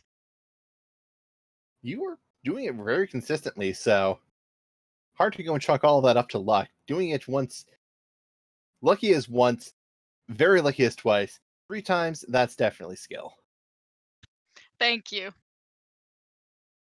But overall, what were your thoughts when you first saw those objectives pop up? It honestly was bringing flashbacks to a previous race of mine where I spent a good part of the race flailing. But this time I just said, I'm doing this, I'm going out. If I lose, I'm going out the way I want to go out. That sounds like a good mentality to have. That is, these seas are very, very scary. And you did check a lot of the overworld. How are you feeling after so many of those came up a bust? I was at that point going, oh boy, I am behind. It did not feel good. That is entirely fair and entirely reasonable. And it's very funny that both of our runners said the exact same thing. I think you guys had the same exact mindset in terms of feeling like you were behind, just because of how the overworld shook out and realizing that you had to go through that hook route. But by the time I actually got to the hook route, I felt comfortable because I had some levels and I had a good party. Yeah, and speaking of getting to the hook route, as you're exploring the overworld, what were you looking for most? A Magma key or a darkness crystal? Honestly, my thought process was I want the darkness crystal. I knew that if I had the darkness crystal, I had the setup that I could have done D-Machine grind. Very fair and heads up point. And when you saw that darkness crystal in the chest in Feymarch, what were your thoughts then? My thoughts were, oh good lord, if they went this way first and they didn't go through all that, I'm done. I still can't help but like word for word, both of you said the exact same thing about finding the darkness crystal. Like it basically quoted each other. That is amazing. You two are two peas in a pod, that's for certain. And I just was wanting to actually, in a race, successfully do a D-Machine grind without wiping. That was one of the things I was aiming for. Yeah, you ended up falling a little bit short of the experience you wanted, but aside from that, it looked like it was very clean, and I don't think you made any mistakes, didn't run into any complications. It was real smooth. Thought I had the right count, I apparently miscounted it. Yeah, that's the magic number I remember is it takes 24 D-Machines to get Rydia up to Newt. And that's kind of the number I always go for when I'm doing D-Machines. I have Paladin Porum at level 30. I need 24 D-Machines. I don't actually need 24 D-Machines, but I'm doing 24 D-Machines so that I don't want to go and be undercounting. And then I do 28 because I discount anyways. Fair enough. You said that you felt good about your party when you were getting to the hook rat. I thought that was one of the most interesting parts of this race, is that the two of you ended up with very different team compositions. You went with the full mage strats. What was your thinking there? Honestly, it's the most, or for me, the full mage strats with Reflect is my most comfortable kill on Threemus, so I just wanted to go with something I knew I could easily pull off. I would have preferred it had it been nukers rather than white mages, but... That is very fair. That was, white is definitely a bit of a more finicky spell to go and deal with, that's for certain. When you saw that you had a Cecil in your starting party, how quickly were you thinking of getting rid of them? Honestly, I was intending originally to keep him, then the way things just kept sort of going through, it's like, okay, everything looks perfect to just chuck him. Sounds entirely reasonable. Yeah, I think that choice makes a lot of sense. On EuphoricLemon's side, he was able to get some equipment for Cecil, but only by going way out of his way to do it, leaving some extra spots. So with going the way you did, I think ditching Cecil was perfectly reasonable. Yeah, dumping Cecil's always... Well, was the vanilla agility the main reason why you dumped Cecil, or were there's just, I don't want to go and have this many Zerkers in my party? It was a combination of the... Honestly, I've been having some problems the last couple times I tried keeping him. I'd had problems keeping his agility just right, so I figured it was easier just chuck him this time and see how things go. Definitely a not uncommon proposition, as I believe we have Team Never Cecil represented somewhere in the Discord and chat. I raised my hand here. I'm Team Sometimes Cecil, but I'm also inconsistent on what I do. The winds of fate will go and change what I do. I'm actually usually Team Cecil. I just changed my mind today. Hey, that sounds like me all the time. Adapting is an important free enterprise skill. Yes. Well, unfortunately with this loss, you are now mathematically and functionally out of the tournament, as you will not be getting into any of the play-in races, but how have you been enjoying this tournament for what you've experienced so far? This tournament has been a blast. I enjoyed every race, including the fact that I got restreamed like 4 times, I think it was. That's awesome. You guys really liked restreaming me. We always love showing off our community. You're all great members of it, and we love to show you off. And I'm looking forward to showing up in actually helping out with the commentary and tracking in later races. Outstanding. Yeah, we'll be happy to go and have you. Always happy to have people helping put together these races, because, I mean, while we do need the runners, and let's be fair, without our runners we wouldn't have a show. We always do need help, so thank you for going into planning and coming forward and helping out with a restream team in the future. Well, Prof. Carr, do you have any final questions? I think that about covers it. That was a fun race. It was really good watching you guys. I hope you'll, in addition to helping out with the comms team, participate in future tournaments. Planning on it. Also, good luck to EuphoricLemon for the play-in. It looks interesting. That is going to be a very harsh race, and I believe they're going to need all the luck they can get. Mm-hmm. Well, thank you very much for your time, Imperial Dragon, and have a great afternoon. You as well. And with that, we are approaching the end of our stream. This has been a doubleheader on Free Enterprise, but wait, there's more Free Enterprise. Third free enterprise? I know, it's unheard of, but we're going to do it anyways. It's a little dangerous, but we're going to send you on to RPG Limit Break, as they have another race in progress. Please go and show them your love, but do not go and spoil the results of this race. But feel free to tell them that it's a good one. Have a good one, folks. Enjoy!